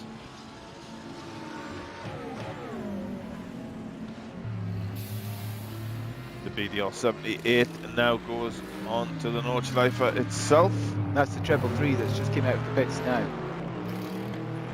So that's 27 seconds, 28 seconds the gap between the two of them. Yep, that's fuel it seems, because it was sitting as the Scanview car passed.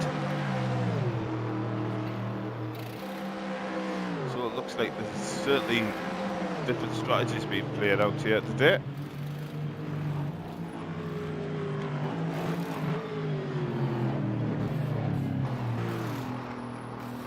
Lorenzo Risi in the lead of the race, 22 seconds now the gap.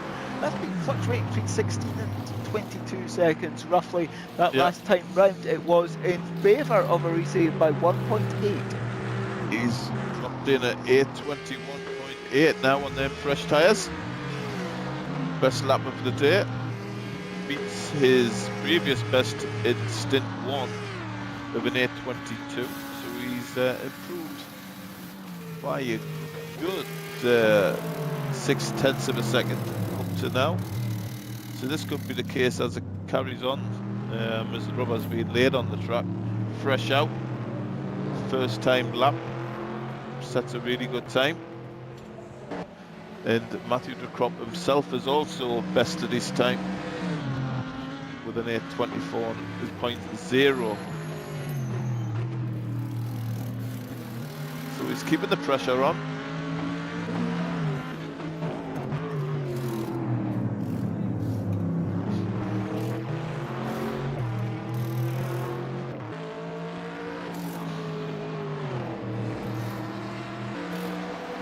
So the 333 DMD Sim Sport now down at 6th after that pit stop.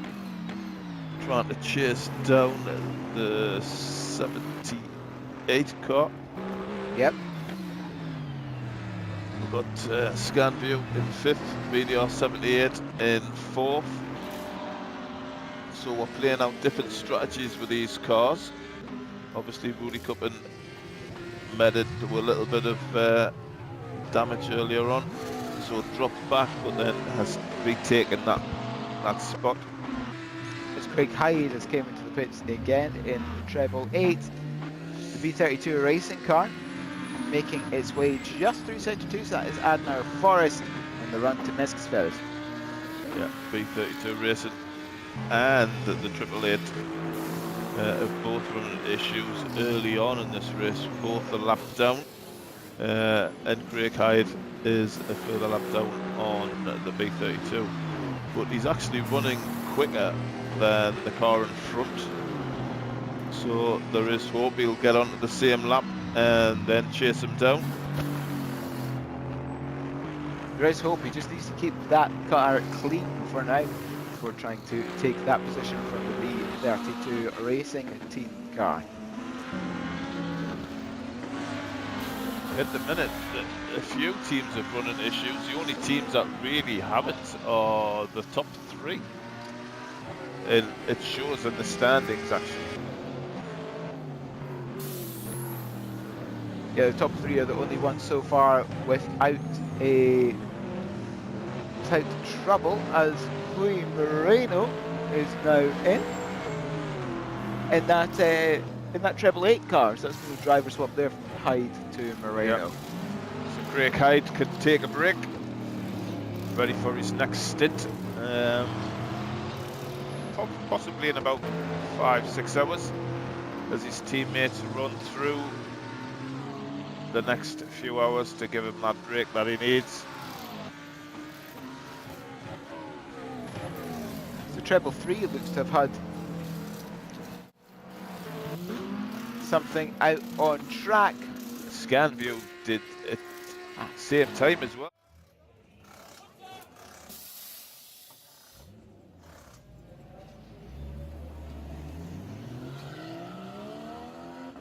Oh, and that's quite that a was hard heavy. nose in.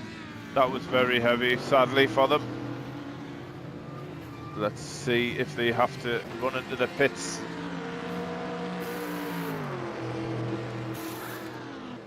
At the end of this lap, that looked a real heavy shunt straight. It looks square on as well, actually. So that's probably caused some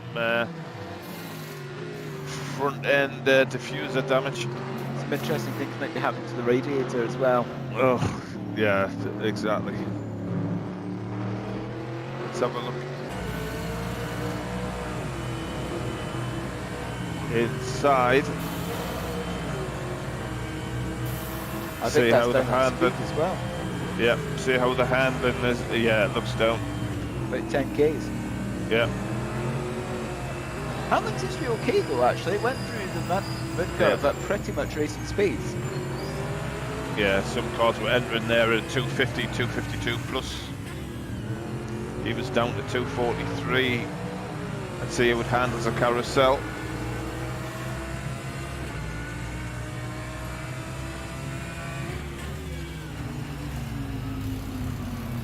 He's right up there on the edge. Yeah. That was almost a little bit too fast. Yeah. Yeah, he's got to drive to the standard of the car that he's actually driving. If it's damaged, he really can't push it too much. coming up the hill into Hoa Ac. Now you should see the revs rise just over the crest. There it is, as the car just gently takes off. Seems to be driving quite well considering the shunt that it's just had.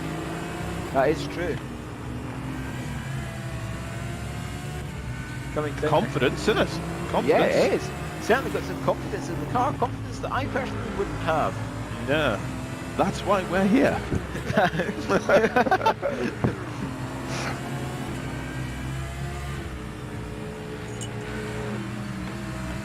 He's going through Brunchen now. Back up the hill towards the ice curve. The ice curve being this left-hander just coming up ahead. And that quick S from coming down flat, starting one, diving, plunging down the hill.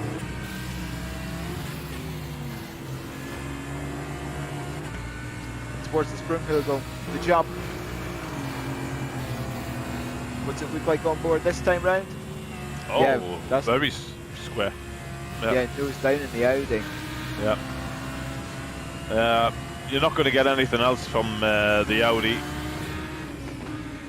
It's pretty heavy on the nose, so it will always drop down first. Nice wide apex in. Holds the speed. Maybe he's able to push a little bit more because of the dropping top end.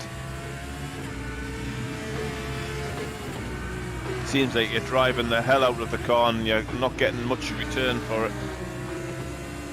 Well, it'll be interesting to see if he stays out, whether he what kind of lap time he gives on the next time round, or will he pit this lap?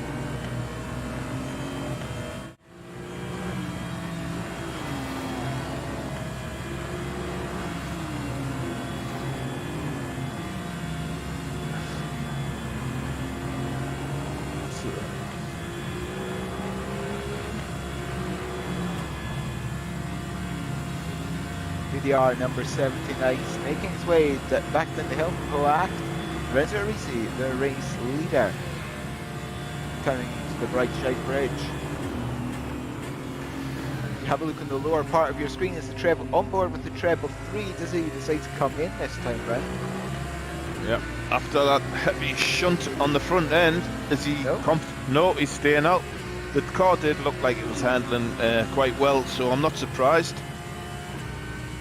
If there is any damage, just repair at the next service. I would assume is going to be the call on that one.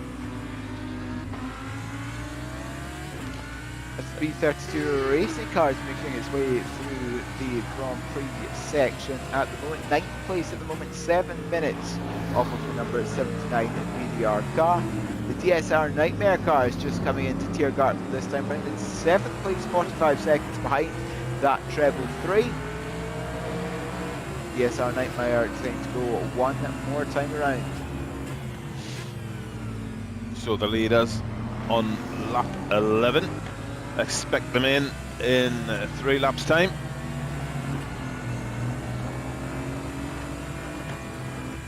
Now previous lap, the top two pretty much identical, a 24.7 versus a 24.8. Yeah. The trading blows basically, and there have been for the last few laps. It's just that Matthew happened to get a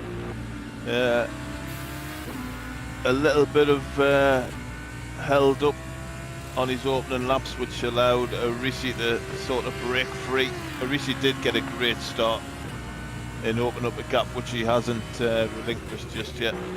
This is the furthest it's actually spread to. It's a 24 second gap. We'll have a look.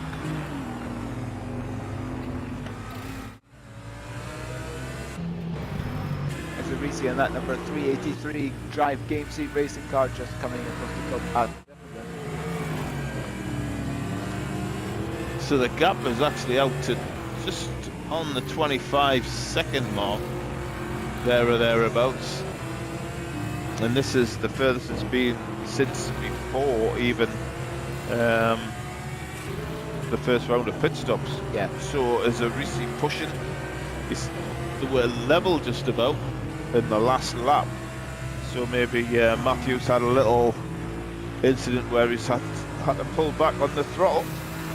And that's allowed Risi to break away again, give it another couple of seconds gap. A little bit untidy there.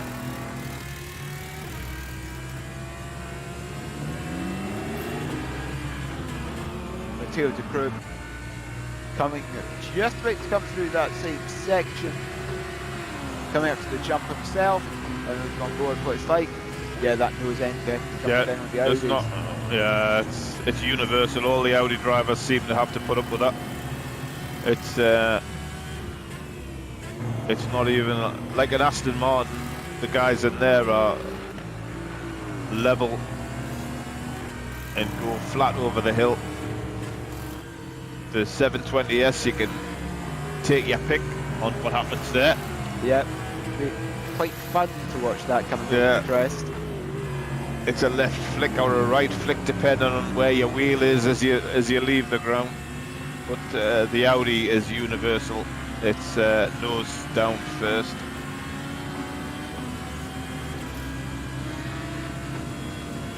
Treble 3 DMP Motorsport car, 38 seconds off the back of the Scanview 55. Now having a look at Lorenzo Risi, the race here into the Tiergarten. Flat out left-hander back into the Grand Prix track. Try to get as close to the Armco on that right-hand side as possible. Now across the start-finish line, what is the lap this time round? 23.8, so about a second faster this time round. Yeah, great time again for Marisi. He's not letting up. I'd like to see his average. I think it'll be around the 23.5 second mark. And the group response 24.9.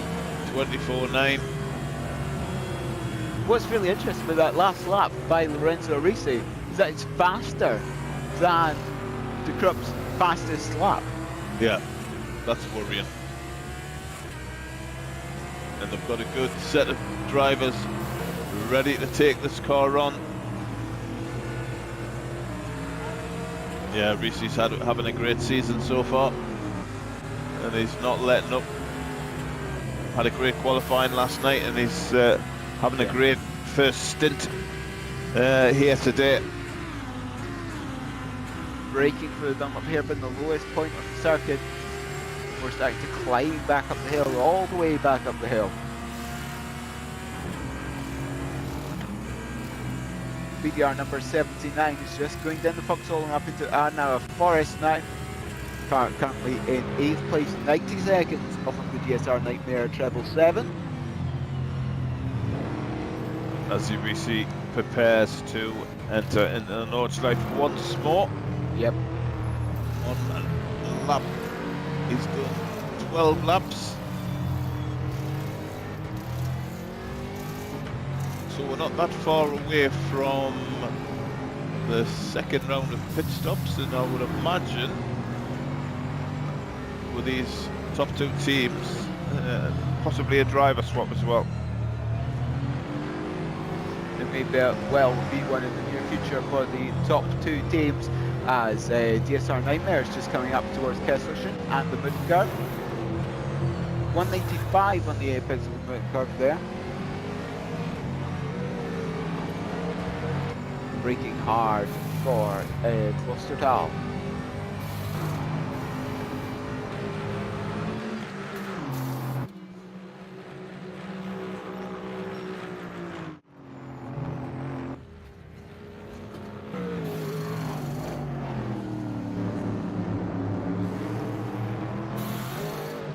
So Treble 7 coming through the carousel. The run up the hill.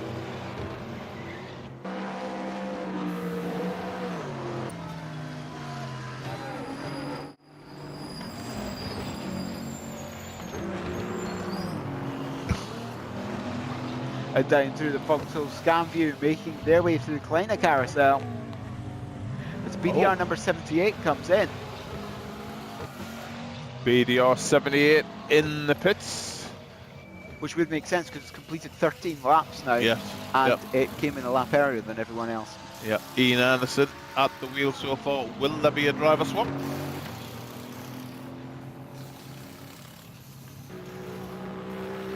Scambiew making its way down the Dottingham Hoe.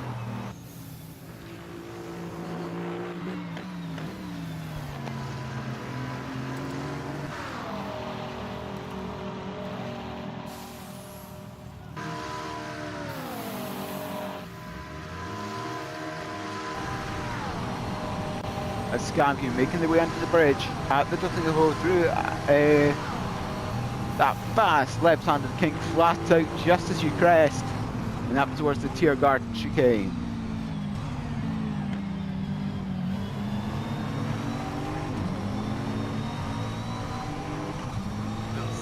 There.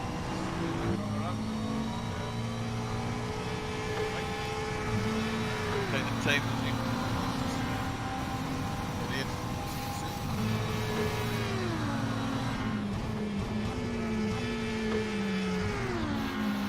DMD Sim Sport car just coming under that same bridge now as the 78 BDR car comes out of the pits after a second pit stop of the race. So the top three have yet to make their next stop, and it is likely that all three of them will do it this time round. Deciding to do 7 lap stints. Reese 25 seconds clear of De Krop as it stands. That's nearly a fuel, isn't it? See these gaps. The Triple Three's lap last time it was a 42 knot, which is the second faster than the car it's chasing down.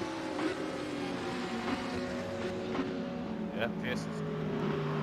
Don't forget that's probably in that. It is. We have to hit as hard as possible. Imagine try and fix it. It looks like it's down on speed. The pace is still there. A little bit squirrely on the coming out. A little bit loose on the rear. Might have turning in a little bit too tight. So that damage to the front wing. And that front wing damage will produce a little bit more understeer in the car, won't it? Yep. We have a yellow flag on B32.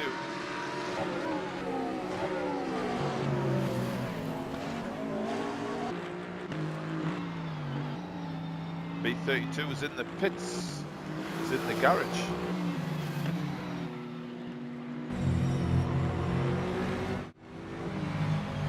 BDR79 chasing it down.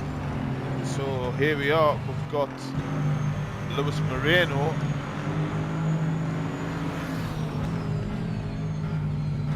Lewis Moreno coming in, and we'll just go to our next commercial break. You won't miss anything as we'll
Communication. It started out as a conversation between two people, but as time went by and people's needs became greater, they developed more ways to communicate.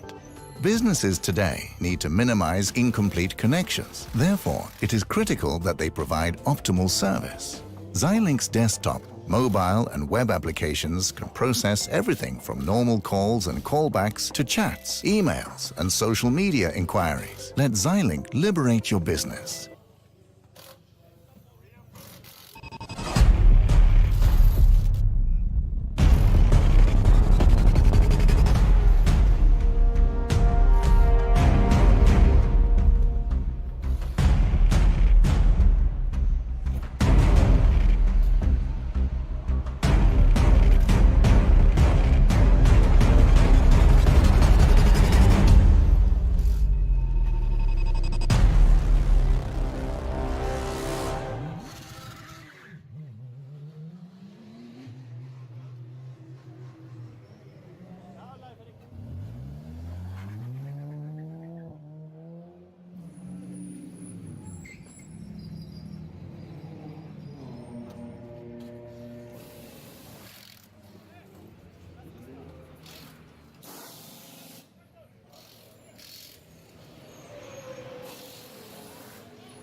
And welcome back to the 24 hours of the Nürburgring, as we're going to be going through a standings walkthrough.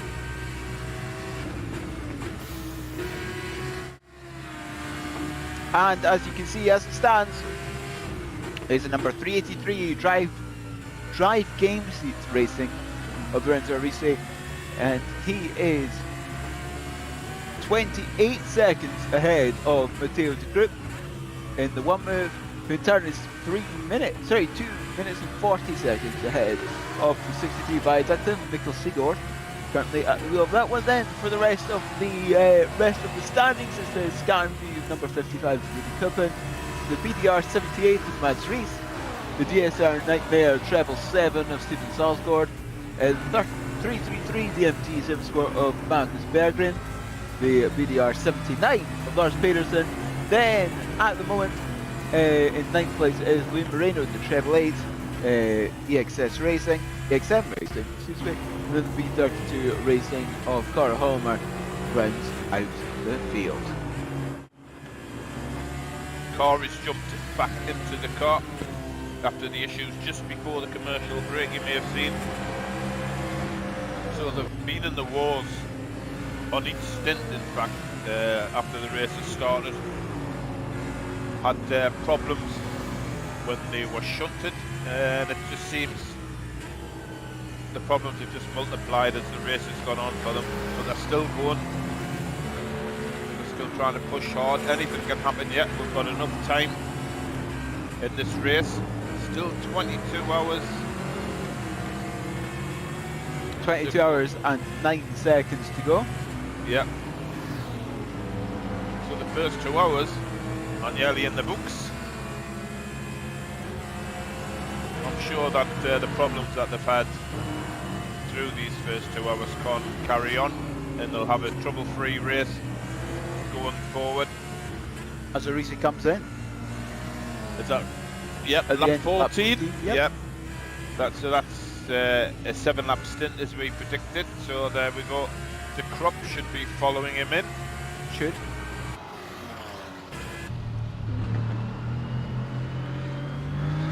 Indeed he does. The Crop comes in.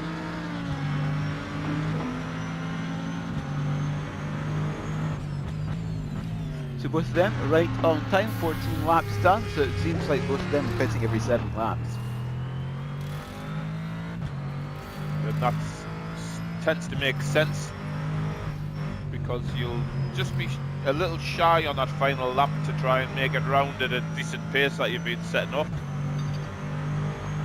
So there's no need to compromise. Remember, these GT3 cars have no fuel mixture control, but they do have brake assistance, which you can set to varying levels from 1 to 11, and of course they have traction control.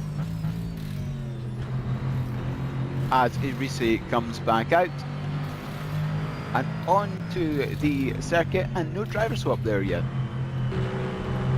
Oh, Reese is still in, so yeah, that is a surprise for me, that's for sure.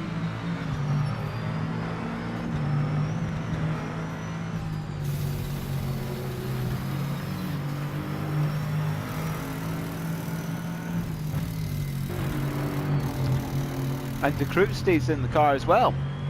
So the top two staying in the car, perhaps just saying that they can just go on for as long as possible, as long as they're putting in the same lap times until they start making mistakes. Yeah, sort of makes sense. The driver will give an idea to his teammates how he feels, I suppose. Yep. And the moment he starts to feel that maybe it's time that he gets out the car, feels that he's not putting in the lap times that he himself wants to do, he'll give enough time for his teammate to prepare and jump in the car.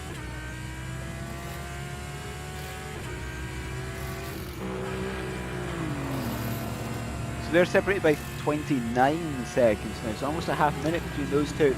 Appears that Arisi just is a little bit better in those in and out laps. Yeah. Remember before that round of pit stops, Rishi was starting to apply the pressure to the Crop. gap had opened up to about 26, 27 mark. So following that pit stop, there is a further 2 seconds added to that gap. So we'll see after the next lap what kind of time we're going to get. See if the Croft can cut this time down before the next round of pit stops, or indeed if RC opens it up even further. The B32 racing car still going, coming through the S's with Quiddleback hole.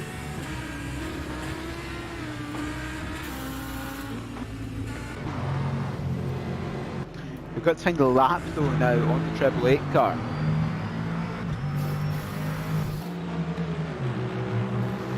Got to find a lap on that 888 car. That is Moreno. Coming to, that's Versi. So there's still about a couple of minutes between the two of them. Yeah, they've had their issues as well, unfortunately, but still going. So hopefully, like the B32 team, we're hoping that their problems are in the past now, and they can just settle down and get into the groove, as Madonna once said, and settle into the race. It's all about a rhythm going around this track. Moreno on his first stint.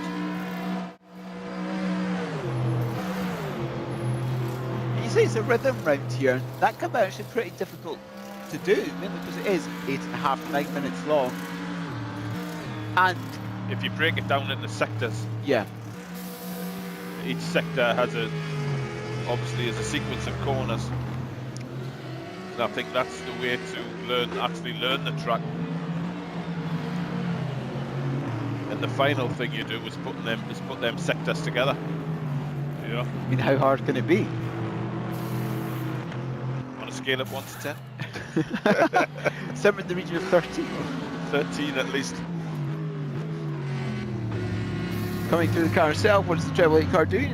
That's fairly nice. Steady. It is actually, consistent yeah. throttle through there as well. Yeah, one of the few to actually do that, because we've seen it being modulated by most of the drivers within them teams.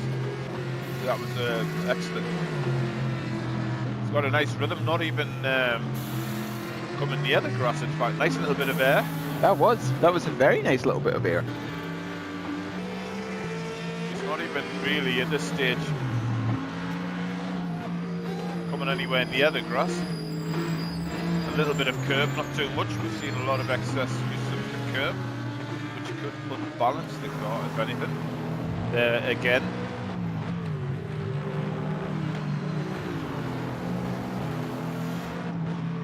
The next one is Brunchen as the 777 comes in. Yeah. Confident driving. 777 comes in, it's lap 14. There you go. So this is the way it's going to be, I think. Yeah. Or see, at the end of it's lap 14. Yeah. The lap times between 3rd and 5th are very, very similar. Viaducton, last nice lap little was a bit there. 37, and then Scanview with the 842, and the BDR 78 with Mads Reese in the car now with an 845. So the BDR with a driver swap, and Viaducton with a driver swap. Nikolai Bergdahl is back in the car.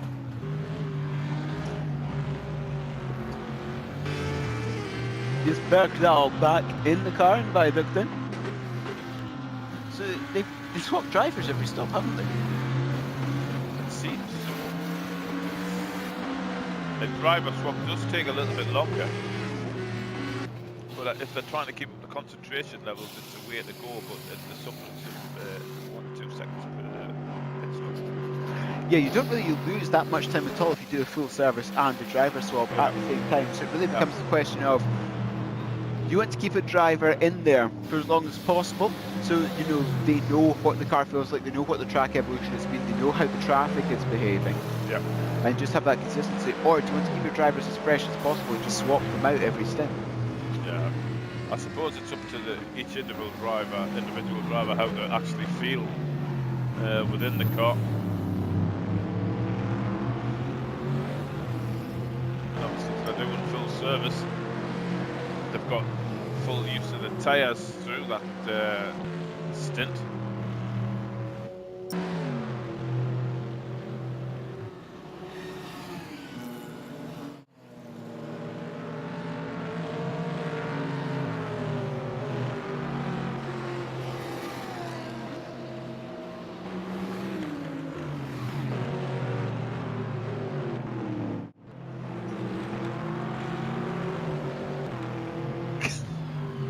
Excuse me, everyone, while my partner It's begins.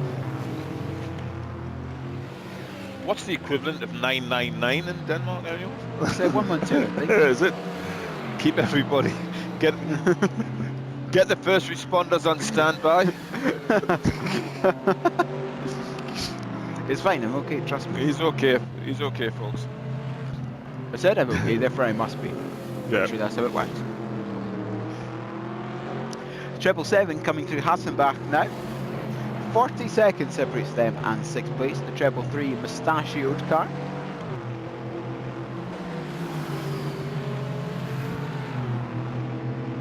And down towards the S's. This corner which the 777 is just coming through now is pretty difficult braking for that right-hander because again, you're doing a weight transfer and braking at the same time.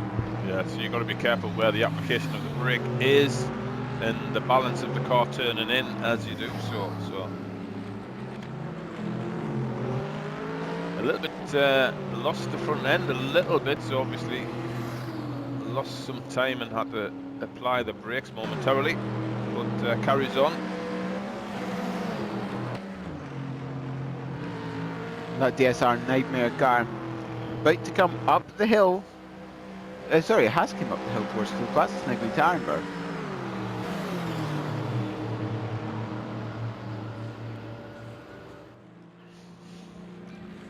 Taking Scheidenkreuz.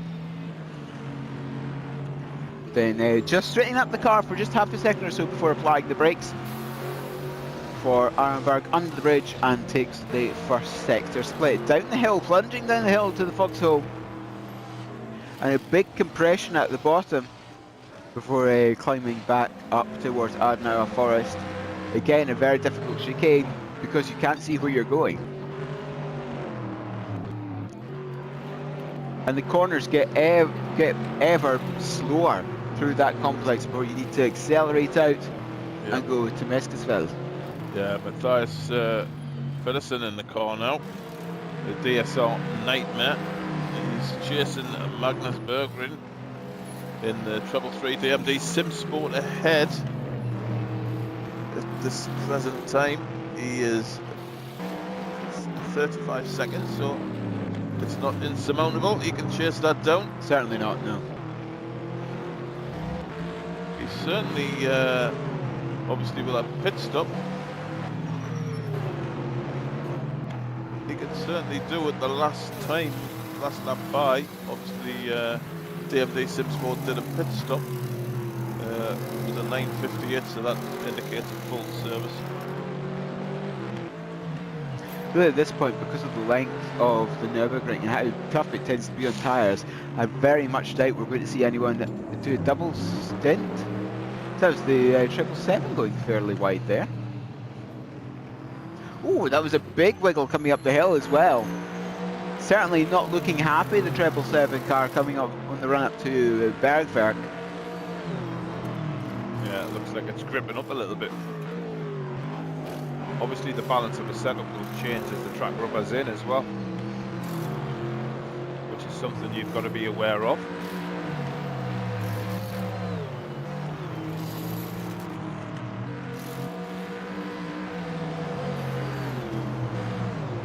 So we have up front, Risi continues to open up that gap to the one move. It's up to 33 seconds now.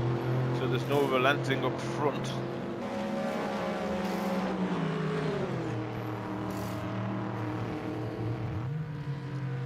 As DSR comes towards mid curve, what is the comes towards cluster tile now? What's going to be the speed at the apex? We've usually seen about 110 kilometers an hour. That's fairly good, just above 110 for them.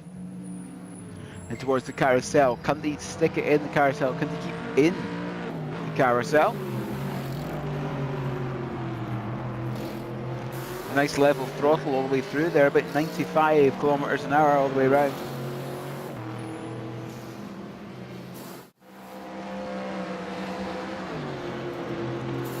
Before making its way back up the hill towards Hoacht.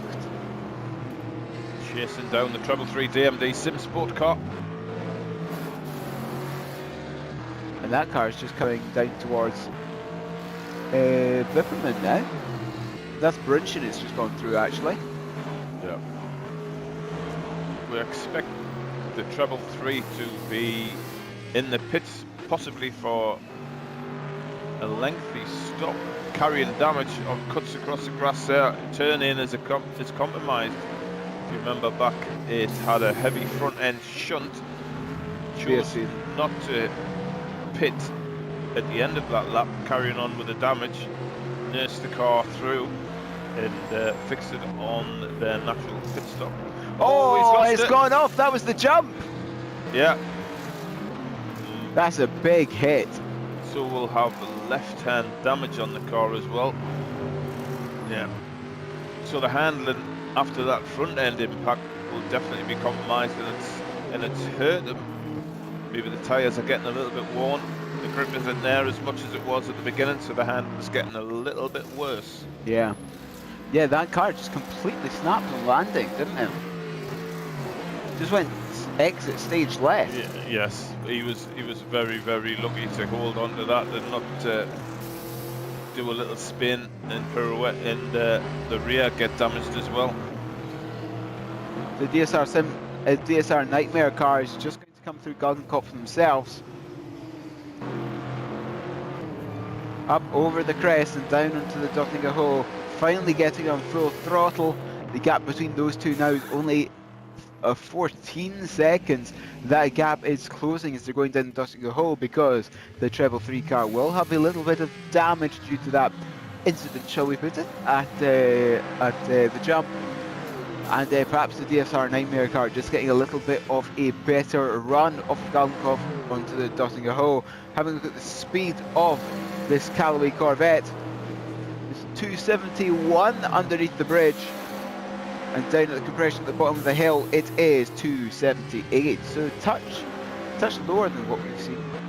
As the DMD Simsport once more chooses not to pit, carries on with, which is obvious, must be carrying damage, but the driver feels confident enough to control the damage and control the feel of the car, how it's handling the track. It looks like he's struggling on turning, but he feels confident enough to be able to manage that.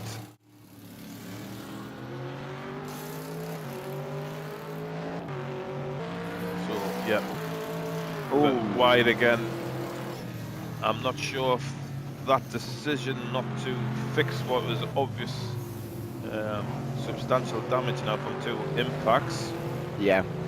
So he's gonna do a full stint. I wouldn't be surprised if he actually comes in on this lap. Well, of course, if he does feel it's a little bit too much damage going through the Grand Prix circuit, he has got the option of doing the cut through at the final corner of the Grand Prix circuit. It does mean, however, that he's wasted the time doing the Grand Prix circuit, but it does mean that car. Lap. Yeah. So I think that the obvious choice was actually to fix that damage, but maybe they want to stick to the stint plan.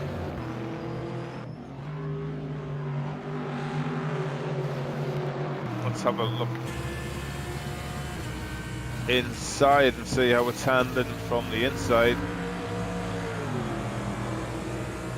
See if there's a lot of soaring at the wheel or not.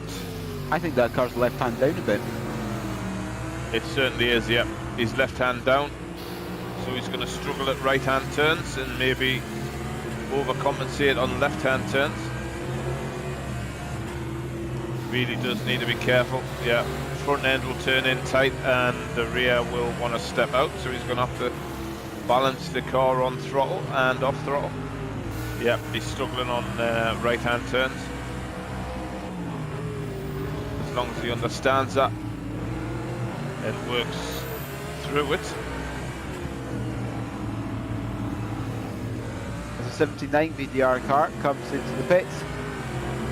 I'm sure Matthias Pedersen will understand what's happening up ahead of him. I'm just thinking for that 333 car, that's going to be terrible in the landings. Like here, look back, so that appears to be okay. It hurt him the previous lap, and now we sustained more damage, so it probably will be worse. Maybe has to take off a few miles per hour to compensate, to keep control of the car. Surely if in doubt, flat out. Yeah, it's if in doubt, left hand down. This is where he's struggling, he's really having to drop the speed to get the turn in.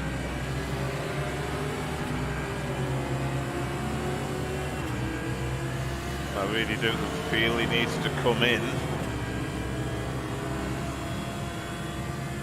The question is, will he, or will he soldier on?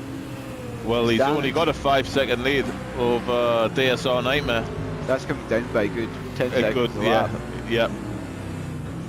So I'm not sure. But the call was correct. He's obviously struggling. It's coming down. It's coming down. And as we head into 21 hours and 40 minutes to go, we will go for another break from our sponsors.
Communication. It started out as a conversation between two people, but as time went by and people's needs became greater, they developed more ways to communicate.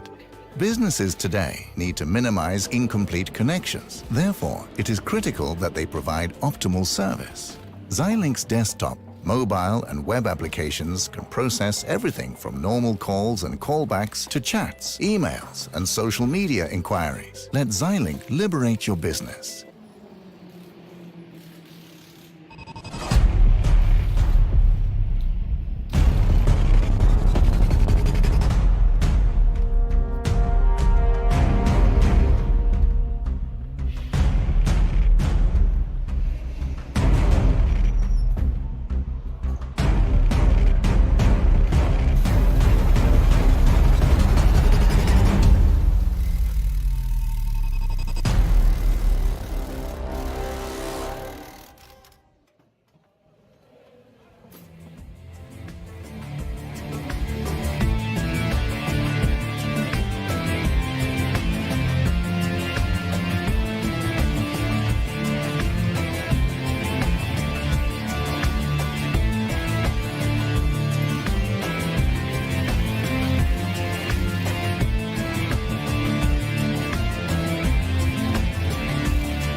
are back again, and we've just seen while we were on our commercial break that the 333 DMD Simsport has lost 6th position.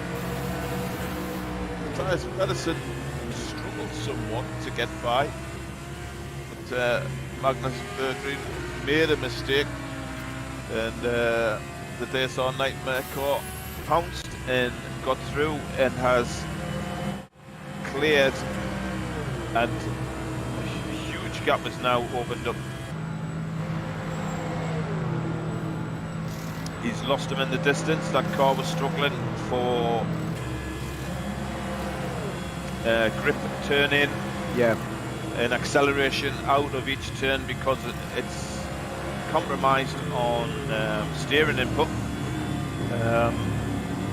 Every time there's a little jump or anything that unsettles the car, he really does struggle. And it just gives me time to mention Cooler Master's great offer. We have a MH751 headset to give away in approximately 90 minutes or so.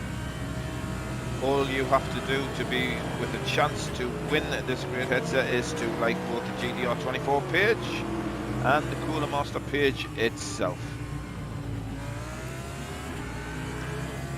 Yes, and it's really interesting now that it was really interesting actually where the DSR Nightmare car passed DMD Simsport because it was on the ice curve. It wasn't on the straight at all. No, it wasn't, but he went off to the right on the grass because of the struggle with a turn in, and Pedersen got himself through after being quite patient. He was flashing his lights. He obviously felt he was being held up, but obviously DMD Simsport were well within their rights to hold the race in line, which they did. But obviously you can tell the difference in pace now, as Pedersen has cleared off and left Berggren well behind. Again, they've gone through. So he lost 15 seconds, and now he is compromised to 14 seconds already, over half a lap since the overtake took place. So I'm not sure if the decision not to pit is the correct one. They're racing their own strategy, but the car is compromised throughout the lap, so we'll have to see. They're sticking to their stint plan, obviously. Yes, sticking to their plan. Another thing is that it might actually extend his stint over a certain time where he's not able to drive, but the next driver isn't actually there ready to take over yet. Yeah, that could be a problem. As that was nearly another damage. Just held it, hit the brake slightly. The rear of that car is looking very, very loose, and it must be an absolute mare to drive at the minute. Oh yeah. And again, every turn now, he's been scrubbing them rears, and I think they're starting to give up now. Oh, and that's a big slide again. They are definitely giving up. So this lap time is starting to really drop off, and he's struggling to control this car. And again, oh my goodness me. That was a good 5-10 degrees of yaw across the fluid plats. He's struggling big time here. Every time there's a little compression in the track, you can see the steering wheel working extra hard. And again, he's doing well to control this car. That if he'd gone off there, that would have been an absolute huge accident.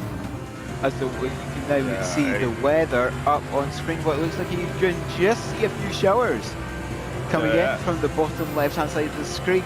Could it be enough to affect the racetrack? Who knows? It's definitely, if it rains now, I would suggest DMD Simsport will struggle big time. Will they now? They are now on a dry track. Nah, too hard, he's gone in too hard. He's saved it. But them rears are saying no more, thank you. He's tried so hard for the last few laps, and obviously he's having to oversteer in correct turning. It's taking the life out of the rear tyres. Your Magnus Berggren trying hard to keep a hold, to keep control even of that treble 3 DMD Sunsport car. And he is struggling. As you can see there, the right-hand turning is a real issue because the steering wheel, he's got damage on the left front corner after that huge impact, and then again on the left-hand side when he rode along the Armco for a little while, causing more damage. So the pit stop itself is going to be lengthy. Maybe that's why they wanted to carry on to the stint length. And again, correction. So the heat in that rear tyre will be up. So he's got to be careful all the way around this track. Give time for the tyres to calm down and the heat to dissipate a bit. I know, here we go. This is the difficult part of the track. Come through Bergwerk now and up towards Kesselschön. It seems to be okay for now through here. It's the boot curve though at the end of the straight is one that could be... The rear's not settled at all. And this is one track where you need balance in the car, and unfortunately the balance seems to be further forward than he would want. And that's simply because of the tyres. So here we come to the boot curve. Now he does. Oh, oh yes, beautiful catch. Yeah, he's done well there.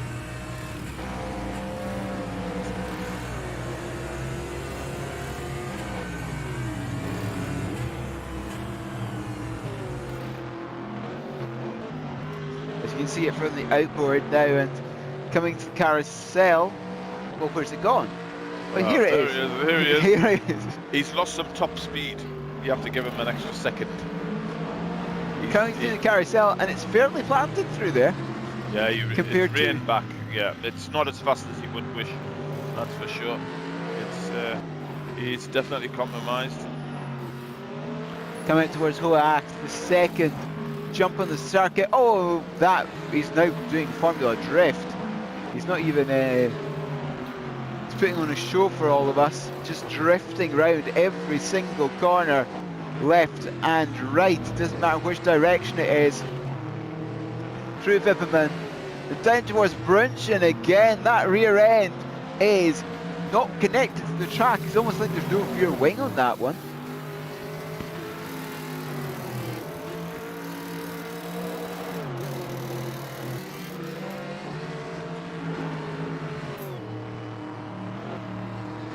As here comes through Brunchen now, DMD. And to the ice curve. The question is, how is this car going to react when it comes over the Sprunghill? Yeah, this is where he lost that position to Pedersen. That car is not happy. It's in here we have the Exile car even catching up to unlap itself. So he really is compromised. Oh, he's gone! That's a big one again. And I must say that was a great jump from the Exile car. He needs to let him go.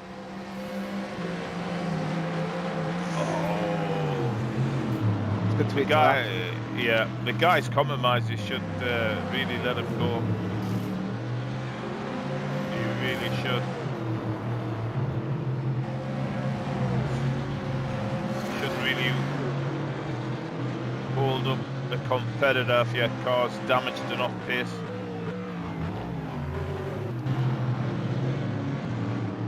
But that was a huge off.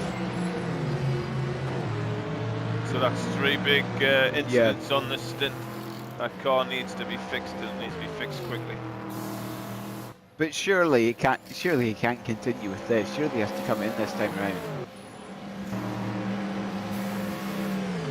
As it's coming down Nottingham Hole, what sort of speed is he getting? 262. Oh, can't. He should be 270 plus. So he's still 10k down. Maybe he's 262 under the bridge. He should be 13k up on that. Oh, 264 at the bottom of the hill. That's a good 15 off. Yeah. Yeah. I would suggest he hits the pits and gets this car fixed. I wouldn't want to go around again, but he is. He is. I'm not. I don't agree with that, I'm afraid. As the XL car gets in, is this called Stieg ready to get in? It's the nearest thing you'll get to actually be in there. Yes, it is. It pretty much is. If you have some information about. He's on a. I've seen him drive. He's got a motion full 6 degrees of motion, and he is also in VR. If the guys from XL can post it up everywhere for everybody to see. Full immersion. Full immersion. He's going to come out shaken, but definitely stirred, I would imagine, once he's finished his stint.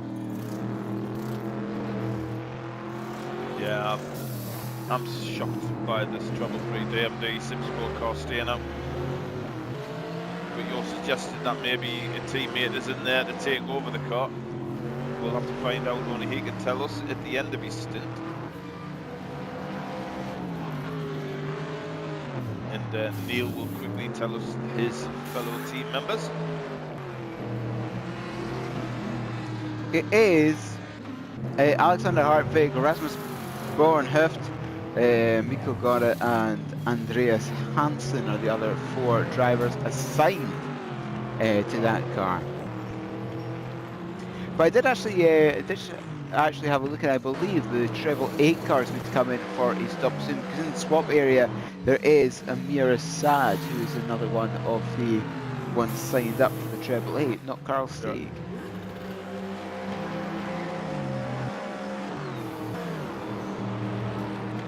So I think that could well be the next Next pit stop. The next stop for the treble 8, yeah.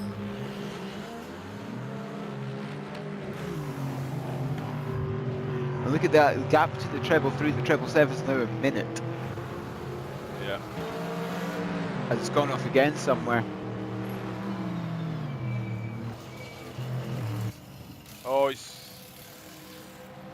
spun round. Gets back on track. That's on the S, it's before Griddlebacher Hole. That's 4 major incidents in this stint since his damage. But each time he's refused to come into the pits and fixed it, so that even if his teammates aren't there, he has chosen himself to carry on. Fluke flats might be interesting. Definitely.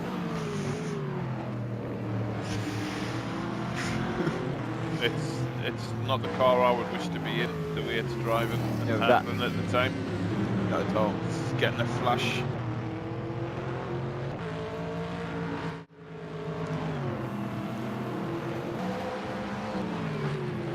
Yeah.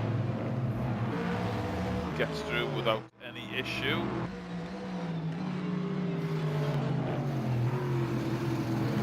Get through without any issue at Schweinkreuz.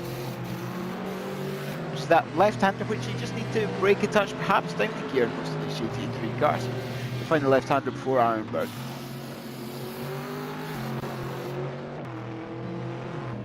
As he passed the 6 kilometre marker now. Oh, it's gone off again. And straight into the... Oh, that's a big one again. That's the left-hand side though. Again. So might straighten up the car. It was left-hand side before, and you said the right-hand side a little bit more. He's really compromised. And the steering wheel goes even more to the left. And he's still got, what, half a lap to go? It's more than that. It's 2/3. Yeah. Oh, he's gone off again. Oh, that's a big hit, that one. He needs to slow down. That's it dead. He's killed the engine. Yep, that's the engine gone. He's got that fence.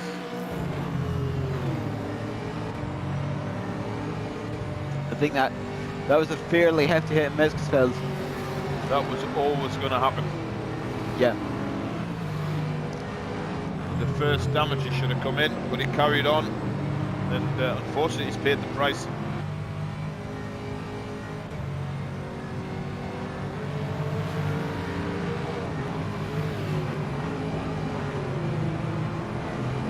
De Group's actually done a faster lap. Same goes for Reese in the past hour. So Reese's fast lap now at 8:20.3. De Group is at 22.3. So still a couple of seconds between those two. The previous lap though, Reese was faster by 2.2 seconds.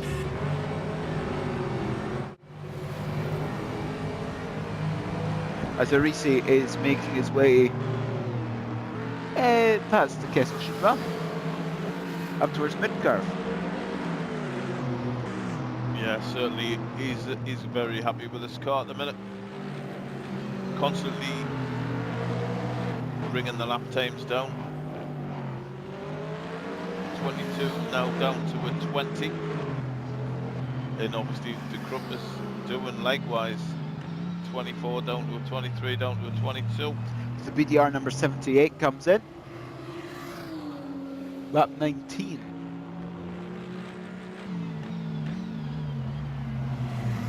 Renzo Risi making his way through the carousel this time round. And again, very planted through there. That 383 is a very fast car and it looks very stable as well, which is always important.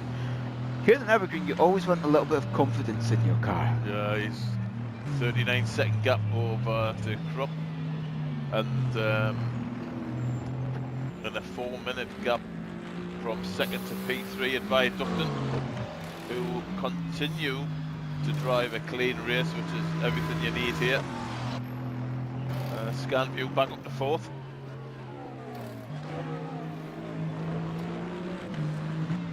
Abrisi diving down the hill, Vipperman, and now Brunschen. That right-hander is a very, very nice one, that one, I quite like that. Yeah, it's looking very, very good, this Aston Martin.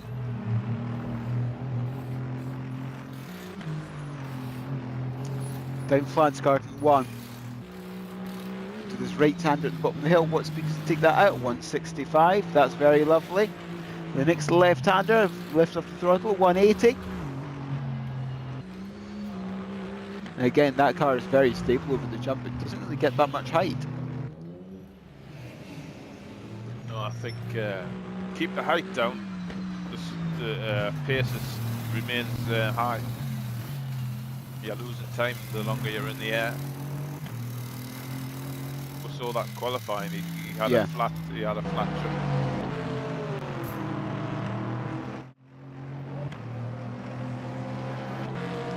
That's the DSR Nightmare car just coming across the start finish line now in the 777. He's got a minute and 25 seconds to find on the scan view. Yeah, his last lap there was in 8 minutes 33 compared to the scan view time of 8:35. We're still running coming in the car.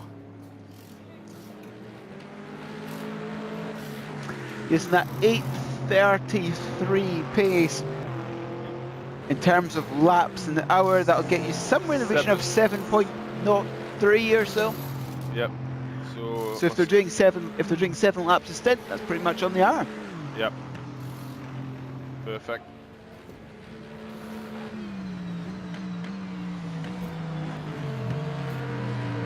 As Arisi is making his way into Tiergarten, and DMD is leaving the pits again. Yep. Back on track after the troubles.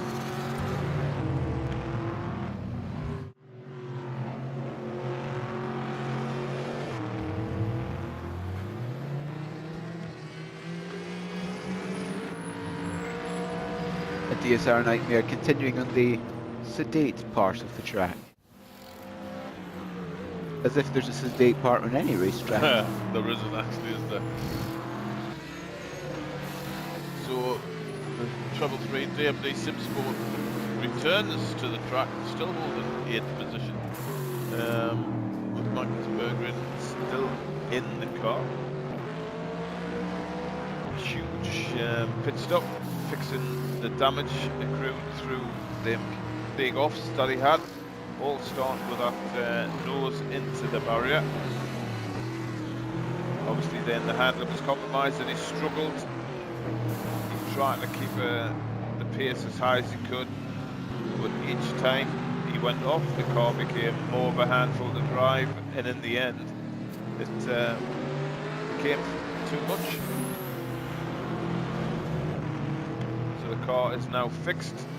We'll keep an eye on it, see how the top speed is, see if it's been fully fixed. If it's been fully fixed, and that if is a big, it's a big word. It's a little word in terms of spelling, but a big word in terms of that sentence. He's also got to get the confidence back in the car after it's been fixed, because he drove about 4 or 5 laps with a damaged car. Yeah, and it just got worse and worse and worse. No, it was terrible. That's the leader up behind him. Yeah, I was thinking that.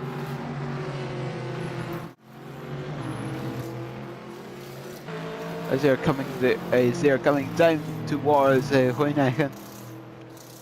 The series of S's before Quiddelbacher, which is before Flugplatz. Good to see how the DMD car actually takes the Flugplatz this time around, because it's been very, very unstable. Let's put it that way, unstable over the past few laps. And there we go, the leader goes through just before Quiddelbacher.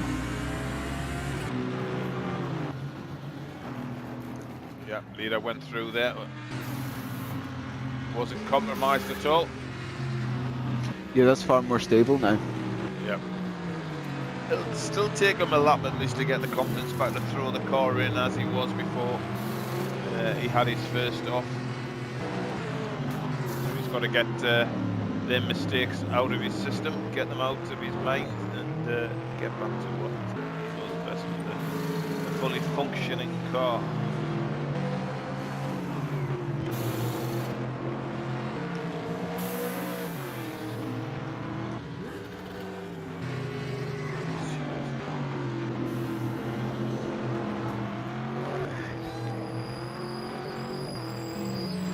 As DMD is now making his way down the foxhole towards that now Forrest, and again it definitely seems like the damage has been fixed to some extent on that treble 3. Just got to wait for the next person who's going to come in. I'm not exactly sure who it is going to be. The treble 3 does have the choice of, once I find it in my notes, yes, Hartvig, Bornhoff, Gara or Hansen. One of those 4 will be getting in next when they eventually make that driver change. And that car's been in the pit for a while. That's Reese, that 78 BDR car.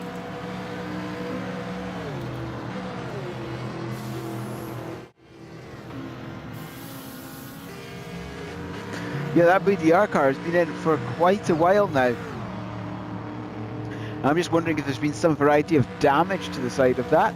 Well, not only is it damaged, it's also sat there in the pit box, as in the garage.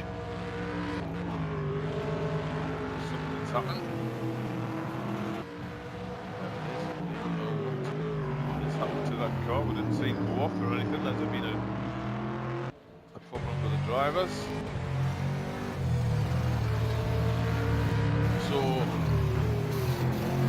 after a great start, got an issue, and in fact the BDR79 car, sister car, has actually taken position up to 6th, ASR Nightmare up to 5th.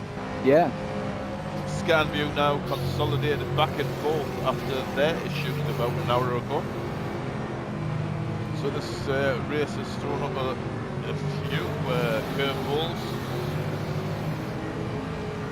but up the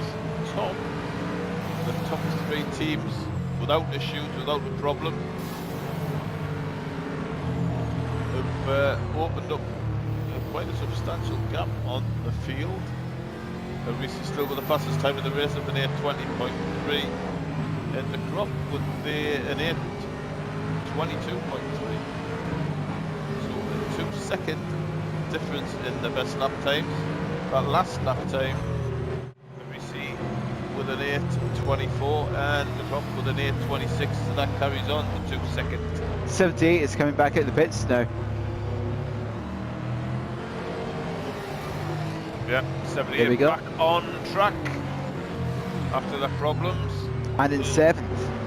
Yeah, in 7th, unfortunately. Mads Reese is still in the car, so I think he's probably had a connection issue. Yeah. Unfortunately. I think you're right there. Oh, that was a nice little jump from DSR, the 777. Getting into the spirit of the event. Yes. Let's have a little chalk line down there. The longest jump. A little imaginary trophy to best jump. Yeah, for sure. I still think that one on lap 1 has been the best so far. Oh, for sure. It was in, or was it lap 2? It was very early in the race, but it was incredible. Yes, it's nearly that time. We'll come back to our commercial breaks. We've had an interesting first part of this race. Obviously, the treble 3 has really struggled through this part of the race, but everything's back to normal and he's got a fully functioning car. We'll be right back after the commercial.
stop advantage, and that'll probably come in the next 2 hours, I would imagine, if he carries on at this pace.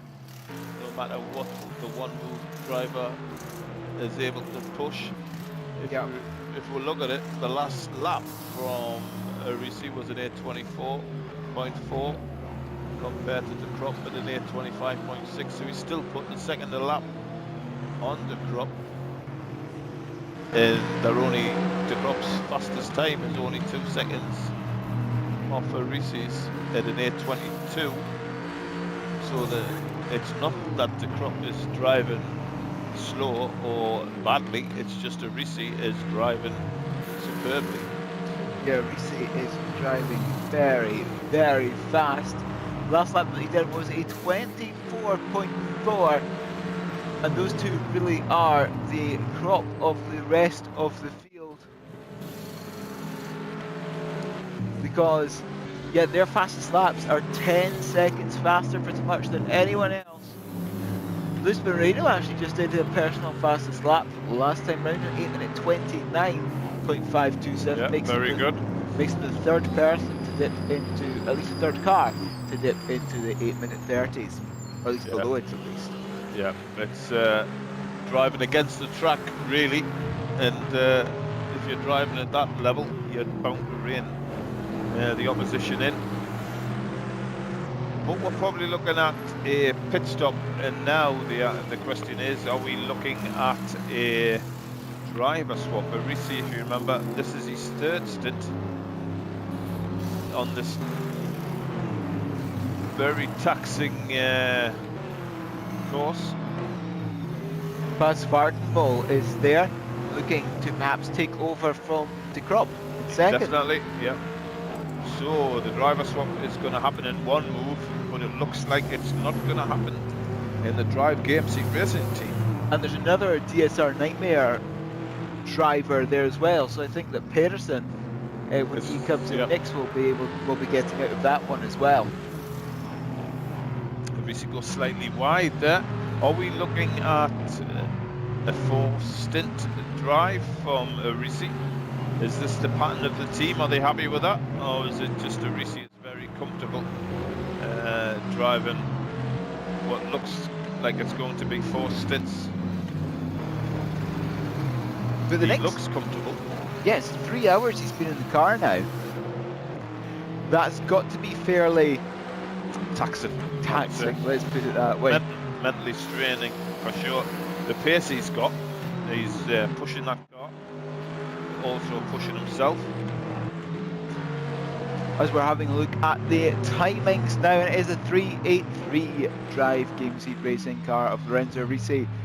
Currently still in the lead by, I make that something in the region of 45 seconds to De Crop in the one move number 11 car, but De Crop looks like he'll be getting out of that car next time round. The number 63 Viaductin, Nikolai Bergdahl, is in third and in the final podium and prize money paying position. Rudy Kuppen is in fourth with Skyview, Matthias Pedersen in fifth with DSR Nightmare, Jasper Nielsen in sixth with BDR number 79, Luis Moreno in the 888 EXM car is in seventh, the BDR number 78 of Mads Rees is in 8th, the 333 DMD Simsport Magnus Berggren is in 9th, and currently in 10th is Cora Holmer in the B32 racing car.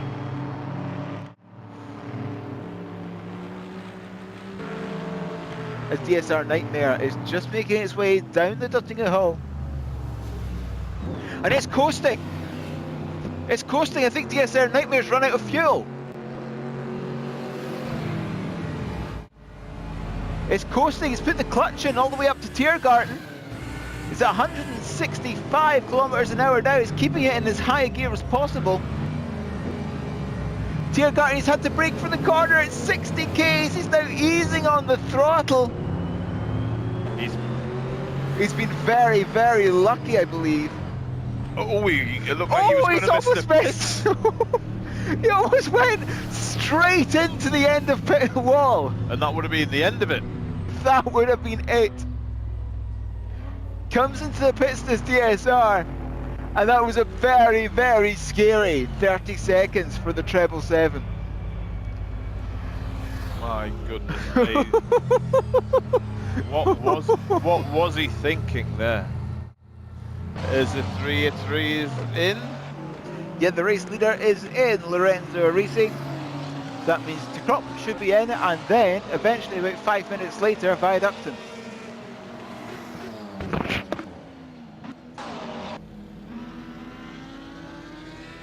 As Arisi still stationary there in pit lane, of course, because it will be a full service, and De Crop comes in as we suggested, and it is going to be a driver swap there.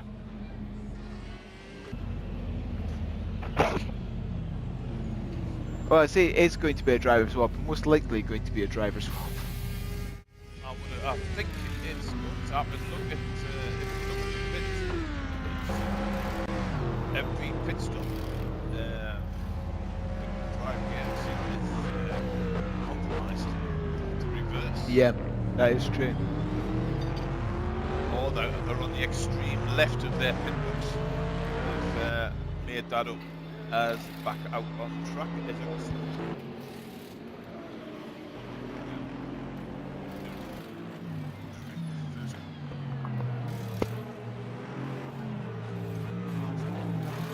So the Crib is most likely going to swap drivers. The question is, yes, the question is, well, is he actually Bas Vartenbol is there waiting? So we are presuming, but presumptions can be very dangerous in endurance racing. Yes, we don't like to do that often. Often. And this time we called it. Vartenbol is in the That is true. car. And it still looks like it's Peterson in the treble 7. He stayed in. Still in the car.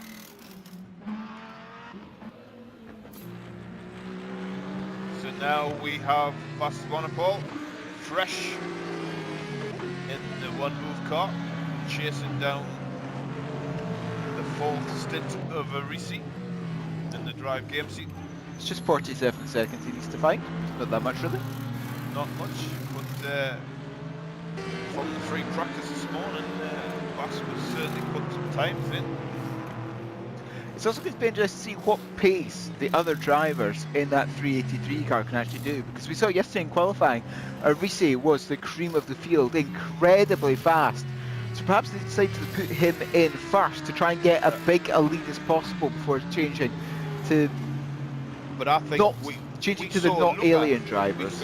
We saw Luca match Arisi until Arisi took the sandbags out. So Luca's got the pace as well. But Yeah. obviously, you know, it's going to be interesting now for the second driver. I'm not sure who. Personally speaking, I would put Luca in. Yeah. That's who I would put in. But I'm not part of the team, and they're the ones who know. We'll find out. But it's a strong team. Definitely a strong team. Yeah, very, very strong. So technically, whoever takes over from Risi is, I think we'll just carry on the pace. I think the race pace will be similar. Yeah. Well, maybe a drop of a second or so. Maybe not.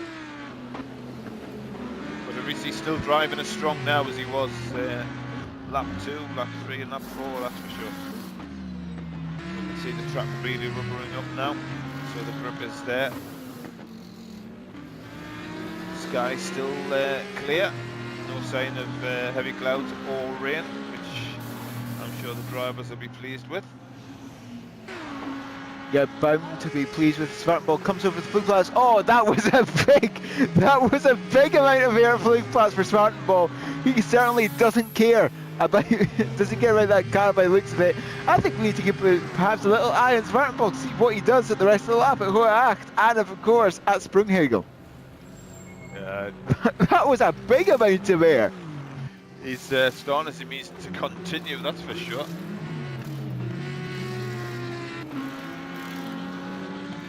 As Svartenball just comes into the bridge at Arenberg, that gap is 49.5 seconds. We perhaps take stock of that gap again when Svartenbol crosses the next sector line. Lorenzo Risi diving down the hill, and that's the treble right-hander, which means he's coming to Verseiden, which is his very, very slow left-handed hairpin at the bottom of this ravine almost.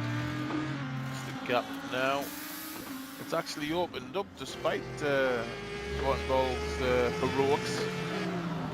It's opened up a further 3 seconds.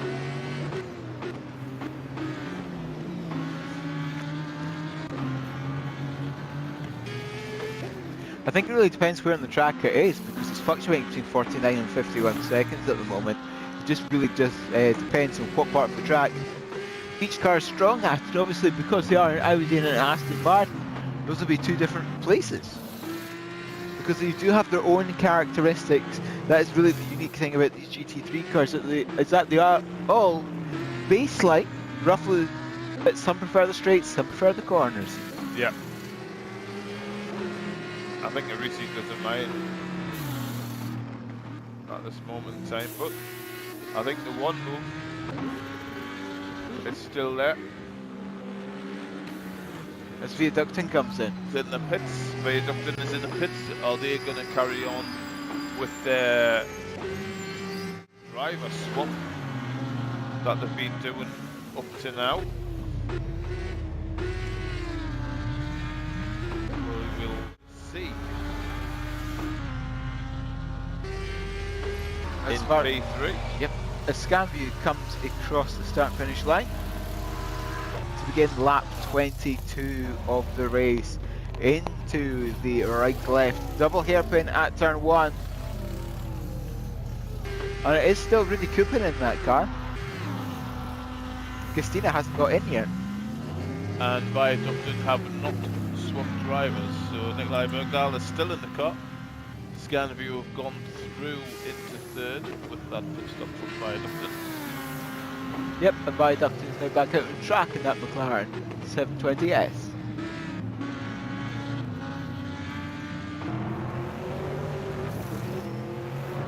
So we'll wait to see how Scanview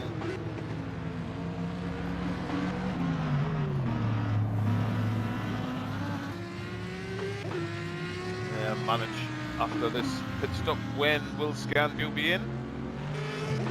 So this is Svartenbol coming to the fun part of the track now. The gap is again opened up to 53 seconds, so Svartenbol has dropped 6 seconds from Arisi. That gap is opening up. Part of that could be just getting used to the car. Yeah. Arisi knows what the car feels like, what the track currently feels like. Part of it will be, of course, the cool tyres for Svartenbol and just getting used to what the track feels like at the moment. For sure. He's got to acclimatise himself to the track conditions and the car, whereas Arisi has done all that in the first few laps.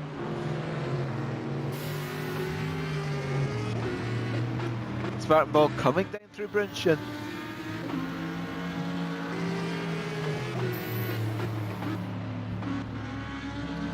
Up over Flanskart 1. What sort of commitment does he show over Sprunghugel? 165 at the apex of the right-hander. 185 on the left. Oh, that was nice there from Svartenbol again. The Audi nose down, as I believe DMD has had an incident somewhere out in the circuit. Treble 3, and is now back in his straight line, at least not causing anything, and that looks like that might be an incident at the Kleine Carousel, because currently that car is coming down the Dottinger Ho, so I think it could have well been something at the Kleine Carousel sort of area. Yeah, it's certainly been in the wars this previous stint, and obviously in this one, dropped it right down. Riding fairly high in the standings until that point.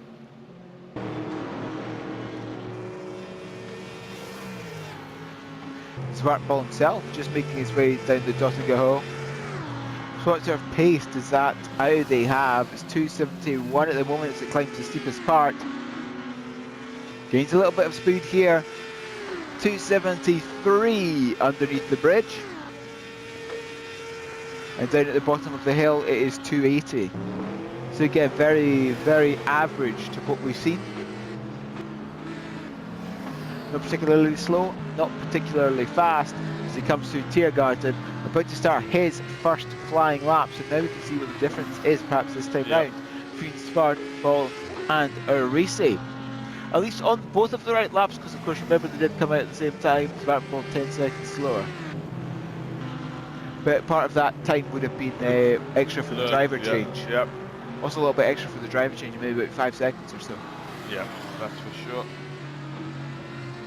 So we'll see after this lap, Svartball's first full flying lap after pit stop.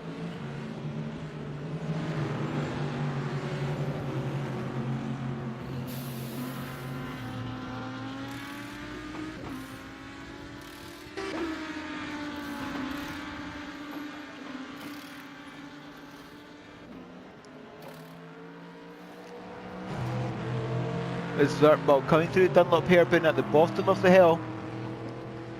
Again with that one, even though it's on the Grand Prix circuits, it's slightly difficult to master because you just wait and wait and wait until you can actually put on the throttle. Oh, it's one of them corners where you feel I'm losing so much time.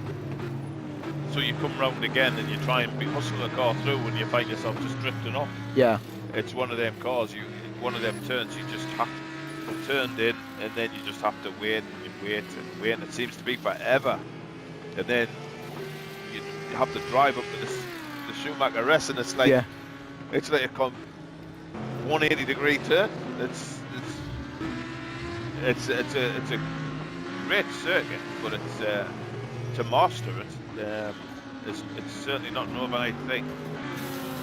Yeah, for the most part, the Schumacher S is flat out, so that exit of the Dunlop hairpin doesn't really matter. You need to get a good one. Yeah, you need to get the exit right, and obviously carry more speed. Oh, that treble 3 just doesn't look settled at all.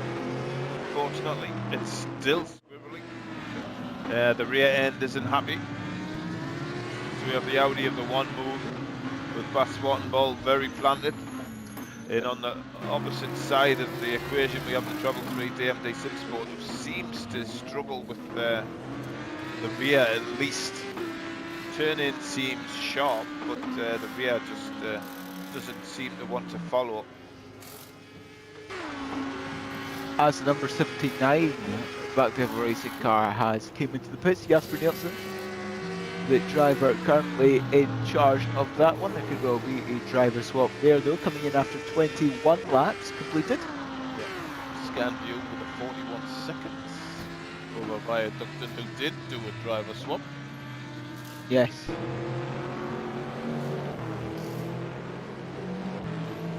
Ducton deciding to continue swapping out drivers at every opportunity. This time round for the 63. Treble is 3 Nicholas again. Mack. Treble 3 again. Gets a little loose. It just doesn't seem happy. High speed, mid-speed corners to high speed corners. The rear wants to step out, which isn't what you want in that situation. You want a planted car. Good for entry, it's good on exit. They're stable on mid-turn. Unfortunately, it's only got 2 out of 3 on them. So it's struggling at the minute, and that's why it's down in P9 at the minute. At the moment, that is the run to. Yeah, that's the treble right-hander, that one. Oh, and he's in the Armco again! Yeah, pushing. That car looks a handful, just doesn't seem settled at all.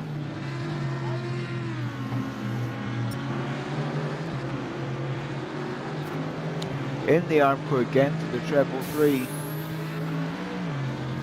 The right bridge, and he's got a car coming up behind him. He's not for position.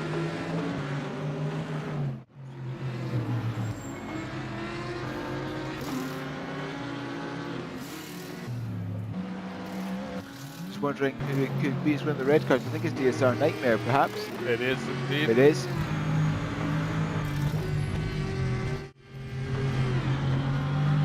already on board with DSR Nightmare, coming up to the back of the treble 3. Sitting in P5 at the minute.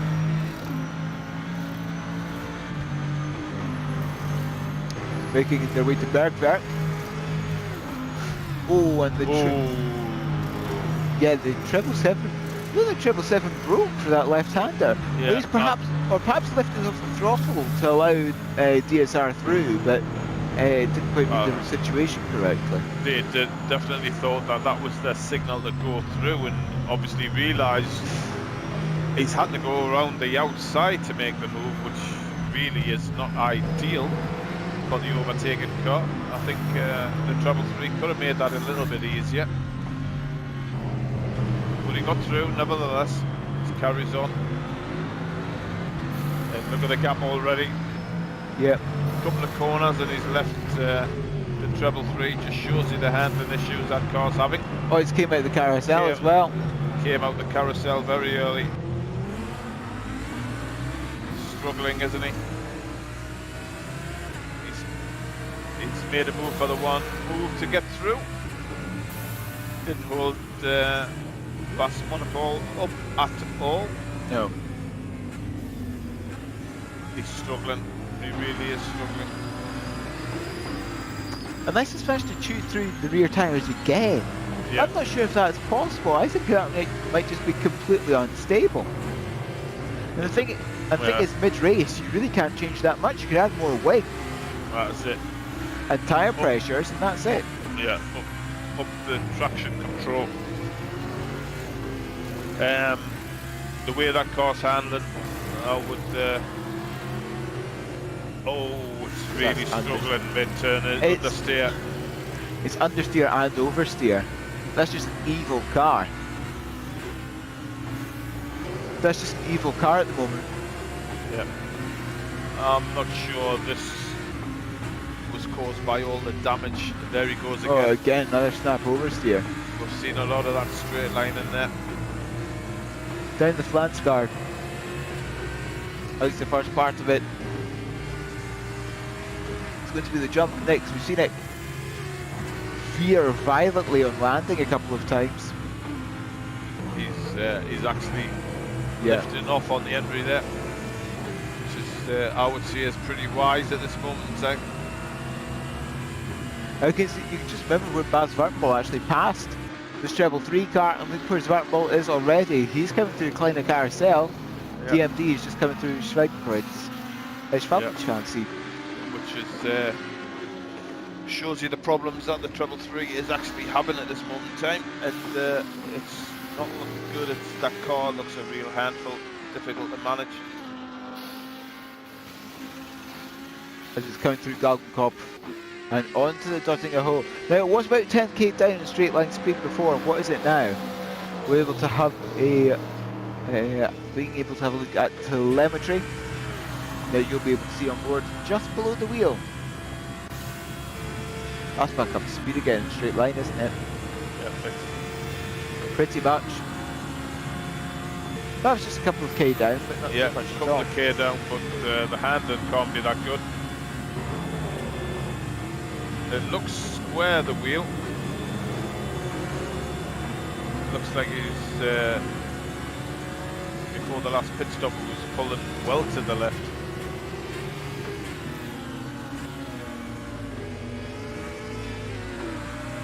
Managed to ride the curb quite nicely on the inside of the garden there.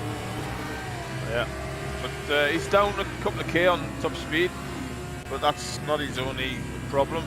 The main problem is the handling. It appears to struggle. And that last lap that the top two just completed was the first flying laps. Svartball 10 seconds slower than Arisi. There you go. Yeah, Arisi with a 22.4 against a 832.8 of Swanbolt. The BDR number 78 just set its fastest lap of the race last time round to 32.984 for them.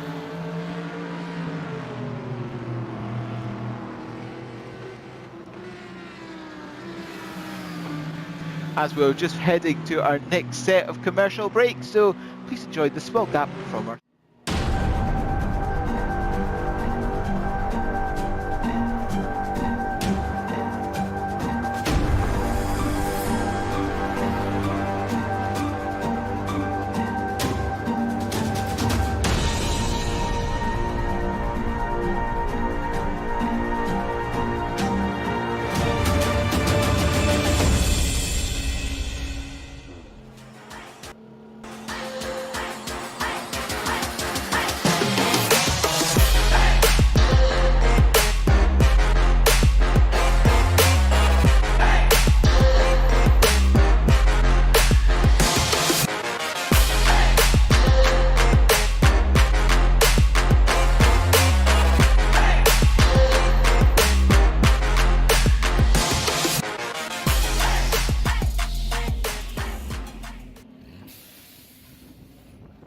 Communication. It started out as a conversation between two people, but as time went by and people's needs became greater, they developed more ways to communicate.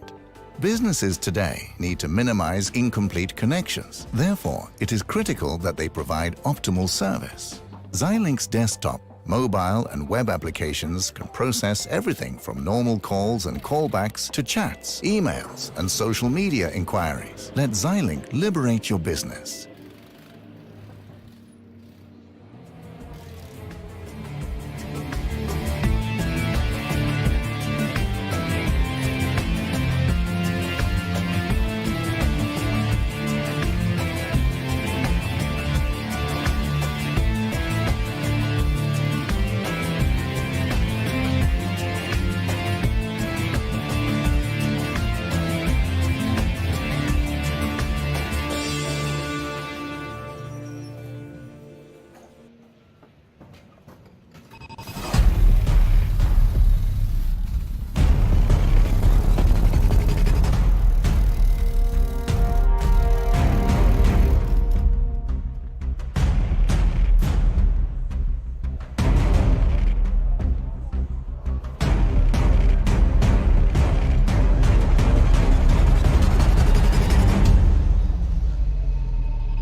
And welcome back to the studio. Here's your final reminder of the competition we're running, being drawn in around 25 minutes. Thank you to Cooler Master, who have put up an MH751 headset. And to win, all you have to do is like both the GTR24 page and the Cooler Master page. So get on to that, and the draw will be made at 1600 hours. So 25 minutes, just about from now. Yes, indeed.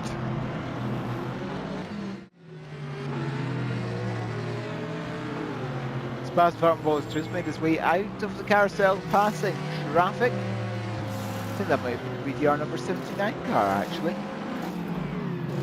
And up towards Hoa Acht. Over the crest of the hill, lovely there.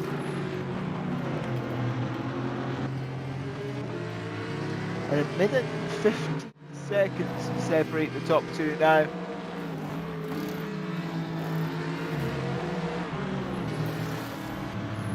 As he makes his way down through Lippmann and Brunschen, using every single little part of the track available, all the way out to the sort of like full astroturf on the outside. And again does the same through Brunschen, but kicks up a little bit of dust as he puts two wheels in the grass.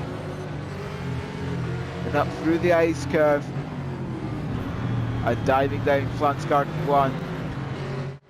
Through these meandering S's, left, right, left. And again to the right, you're on board the DSR, sorry, it's the DSR Nightmare car, which you passed directly behind him, you can on board with. Over the jump. Yeah, no. Oh, look at the 7, look at that treble 7. That almost landed on the grass. Yeah, it looked like he went off right, didn't it? I bet his heart was in his mouth on that one. That was a big, big launch, that one. Yeah, it certainly was.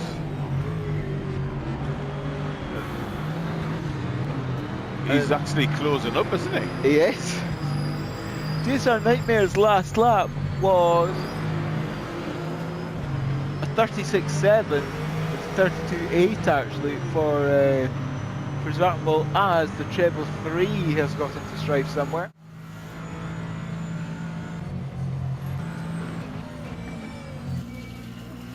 Oh, it's actually off track. That's behind the barrier. That's behind the barriers. Oh, here we go. You can see what happened to the DMD Simsport car. That's coming over Flansgarten 2. A big, oh, 1, 2, 3, 4, 5 rolls and over the guardrail. Huge, huge crash. That treble 3 in the last hour has really been in the wars. Here we have another look. Loses it left. Yeah, it's Flansgarten 2. Overcorrects again. The wing goes flying over the catch fencing and into the crowd for a barbecue. B32 is going off as well. You can see in the lower screen. Dear me. See go off. That was to the Moots curve. That was a slight kiss against the barriers. Let's put it that way. Yeah. The Armco's correcting him back onto track.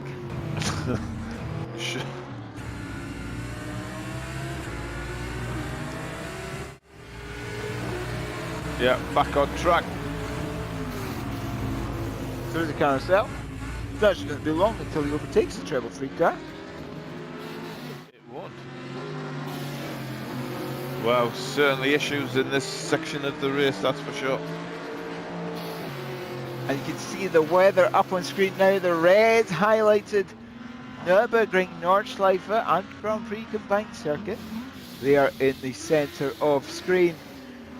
There's definitely showers there, which look like might just be passing to the west of the circuit. Just. That could easily change depending if the wind just changes a little bit. Maybe we'll get some wet here. Yes. I don't think guys are really wanting that to happen, to be fair. Are they not? And Nordschleife really needs to be one where you just hope you don't get the weather at the wrong point. If you get the weather on the Hatzenbach, you need to try and drive another 20 kilometres in the rain. Tiptoe back, and we have a gap well in excess of a minute now since Zwartenbol is in the car with a Risi pouring on the pressure. His last lap was an 8:23 as opposed to Zwartenbol's 8:31. It looks like he hasn't an answer. He lost 9 seconds alone in that lap.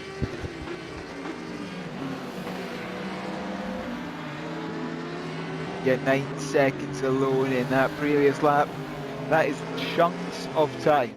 Yeah, and at this stage of the race, what you really want is for Zwartenbol to try and put pressure on the leader, and it's not happening. Risi is just continuing to pile the pressure on the one move car instead. where ideally they would like that to be reversed and then put pressure on the leader, but it's just not happening so far. Risi, remember, on his 4th stint, and Swartenball on his 1st, but from the moment Swartenball got in the car, from the out lap to their first full flying lap, the average has been around 9.5 seconds a lap, the gap.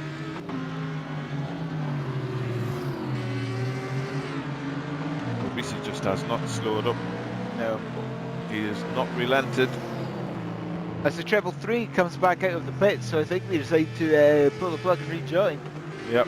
Because I don't think it's possible to get on the other side, to get back into the track side of the Alco barriers. That's just a guess. And they've come out 30 seconds in front of the B32 racing team.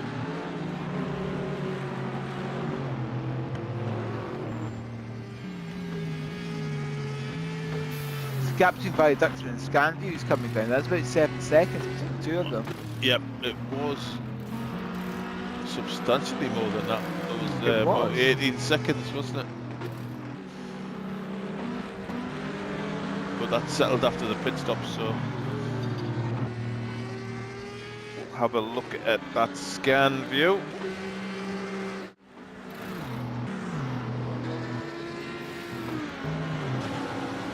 Spartanbull is making his way down towards the tight left-hander at the bottom of the hill. Or is he at the bottom of the hill? Continues to go down the right side.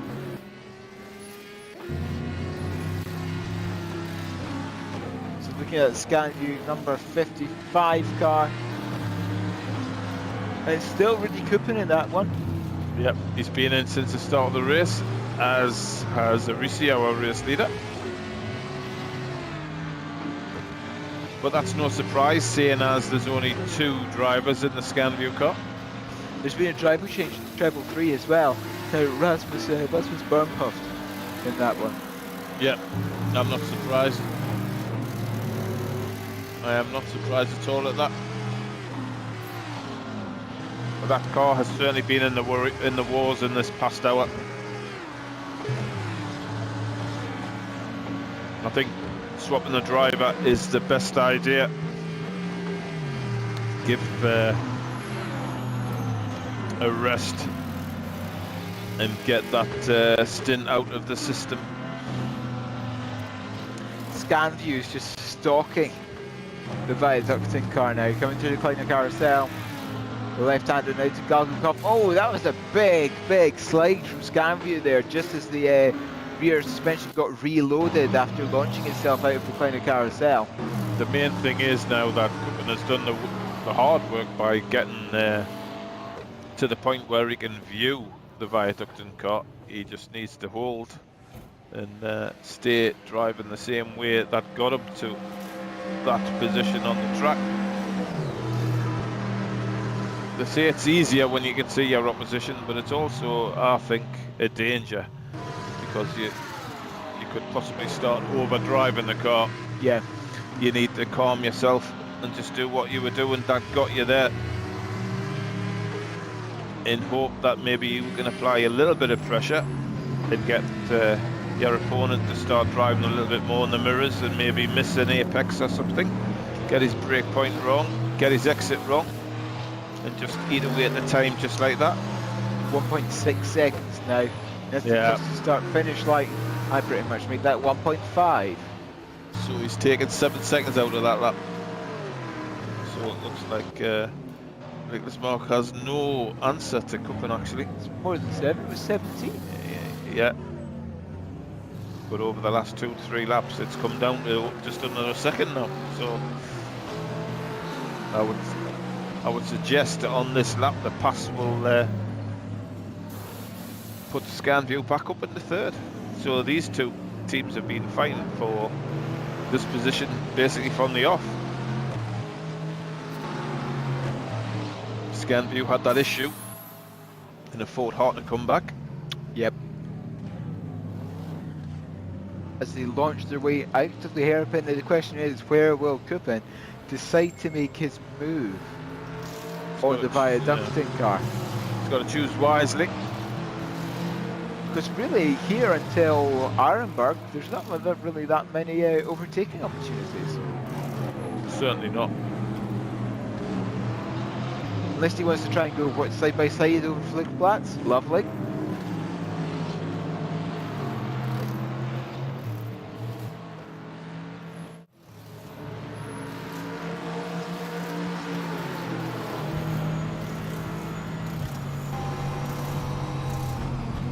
A scan view is closing, stalking its prey through the NGK chicane. Does he make a move up into Hatzenbach? He Certainly had a look. Yeah, indeed. He gave Viaduct car a little look there, trying to make him think about it. Maybe miss his brake point, but that didn't happen. Louis Moreno comes into the Treble 8 EXM car. Side by side there, no! That's a little bit too much. Trying to go side by side to the left-right combination there. Viscount-View definitely faster as it stands. Now through the final S before the Quiddelbacher.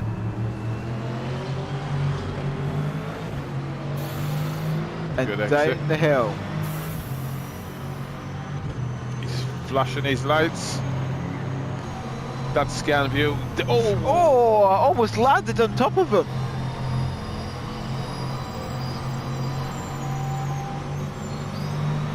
Let's see what the pace is like here.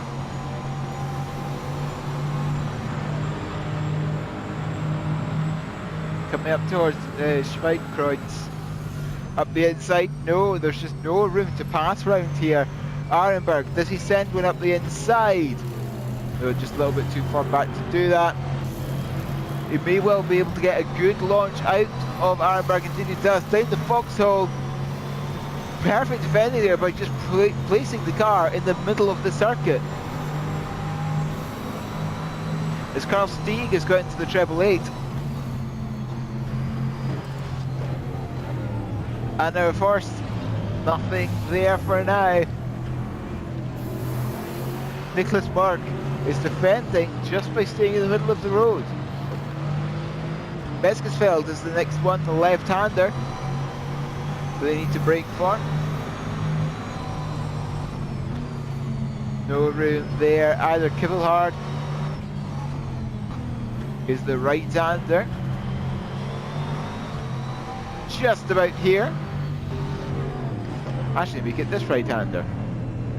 Again, all over the rear wing. It's the bright chrome car. Trying to overtake the bright yellow one. Round the treble apex right-hander, and again, just Mark just staying in the middle of the road. And that's why he can't make a move. Kuppen on the grass under braking. Trying to find any way around possible. Brightshine Bridges next. Not able to make a move up the inside there either. He's so much faster, but his eagerness could cost him.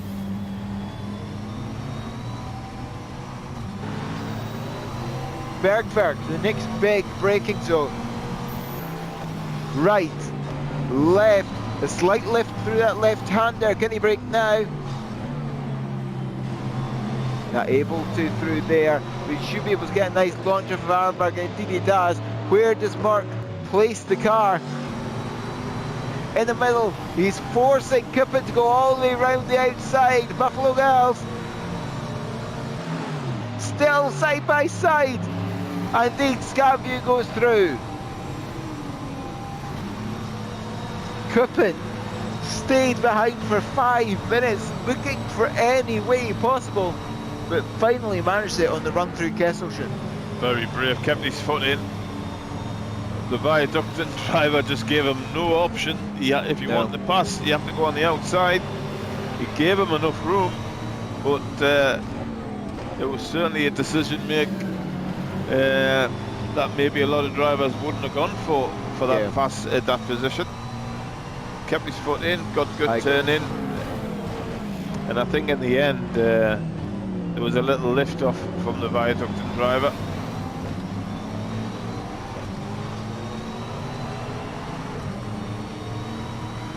We've certainly made. Look at the brake already. He's got away from him. So it just shows you how much he was being held up. Yeah, it was being held up massively. That gap already 2.5 seconds. And that pass only happened in Kesselchen as they make their way down the hill via Duxton and Scanview. You can see the two here.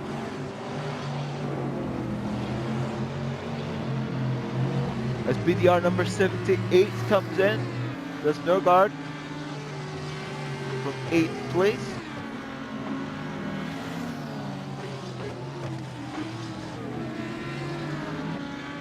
He's got past Vardenball there as well. He's got making his way through Kesselchen himself.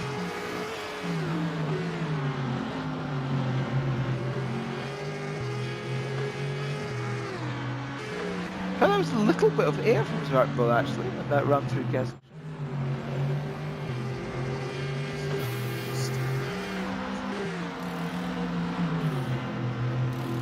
Last lap was a 29.5 for Svartball, which is a little bit faster than what we've seen him do previously, but the problem is that Lorenzo Risi's last lap was a 23.7.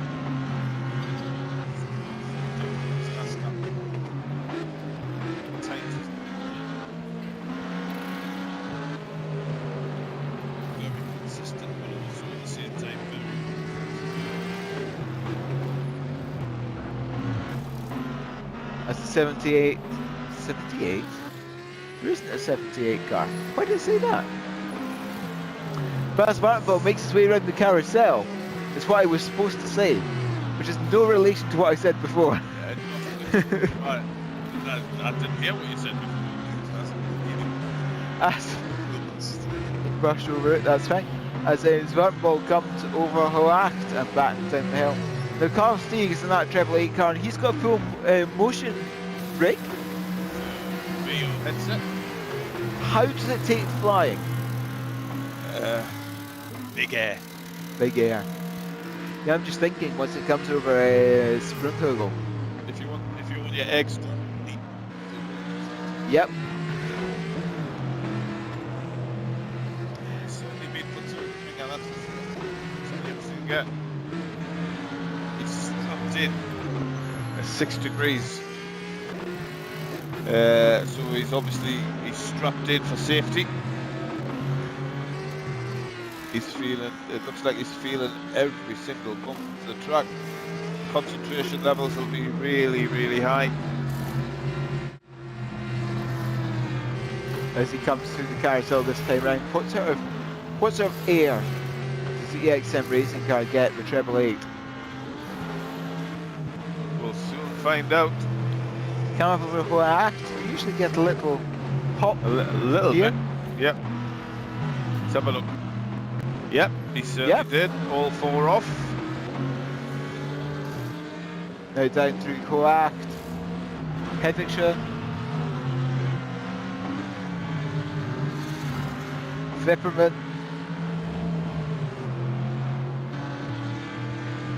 These two right-handers. Over that crest. Yeah, it's quite nice there. Through this left and now Brunchen. Two right-handers. There we go. Very nice. He's working extra hard in this cockpit of his. Yeah, using as much of the track as possible. Yep.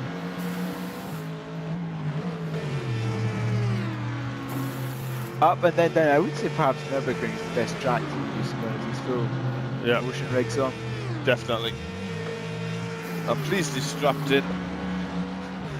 I'm sure he wouldn't have tried this without the strap, or his wife would have been picking him up every time he ran round the corner and plonking him back in his seat.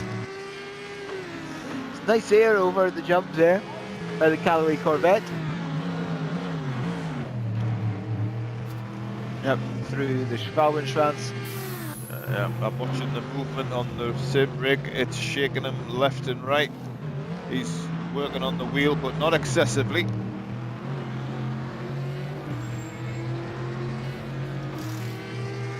If you can stay with us, we have to restart the stream for legal reasons, and stay right where you Through are. these.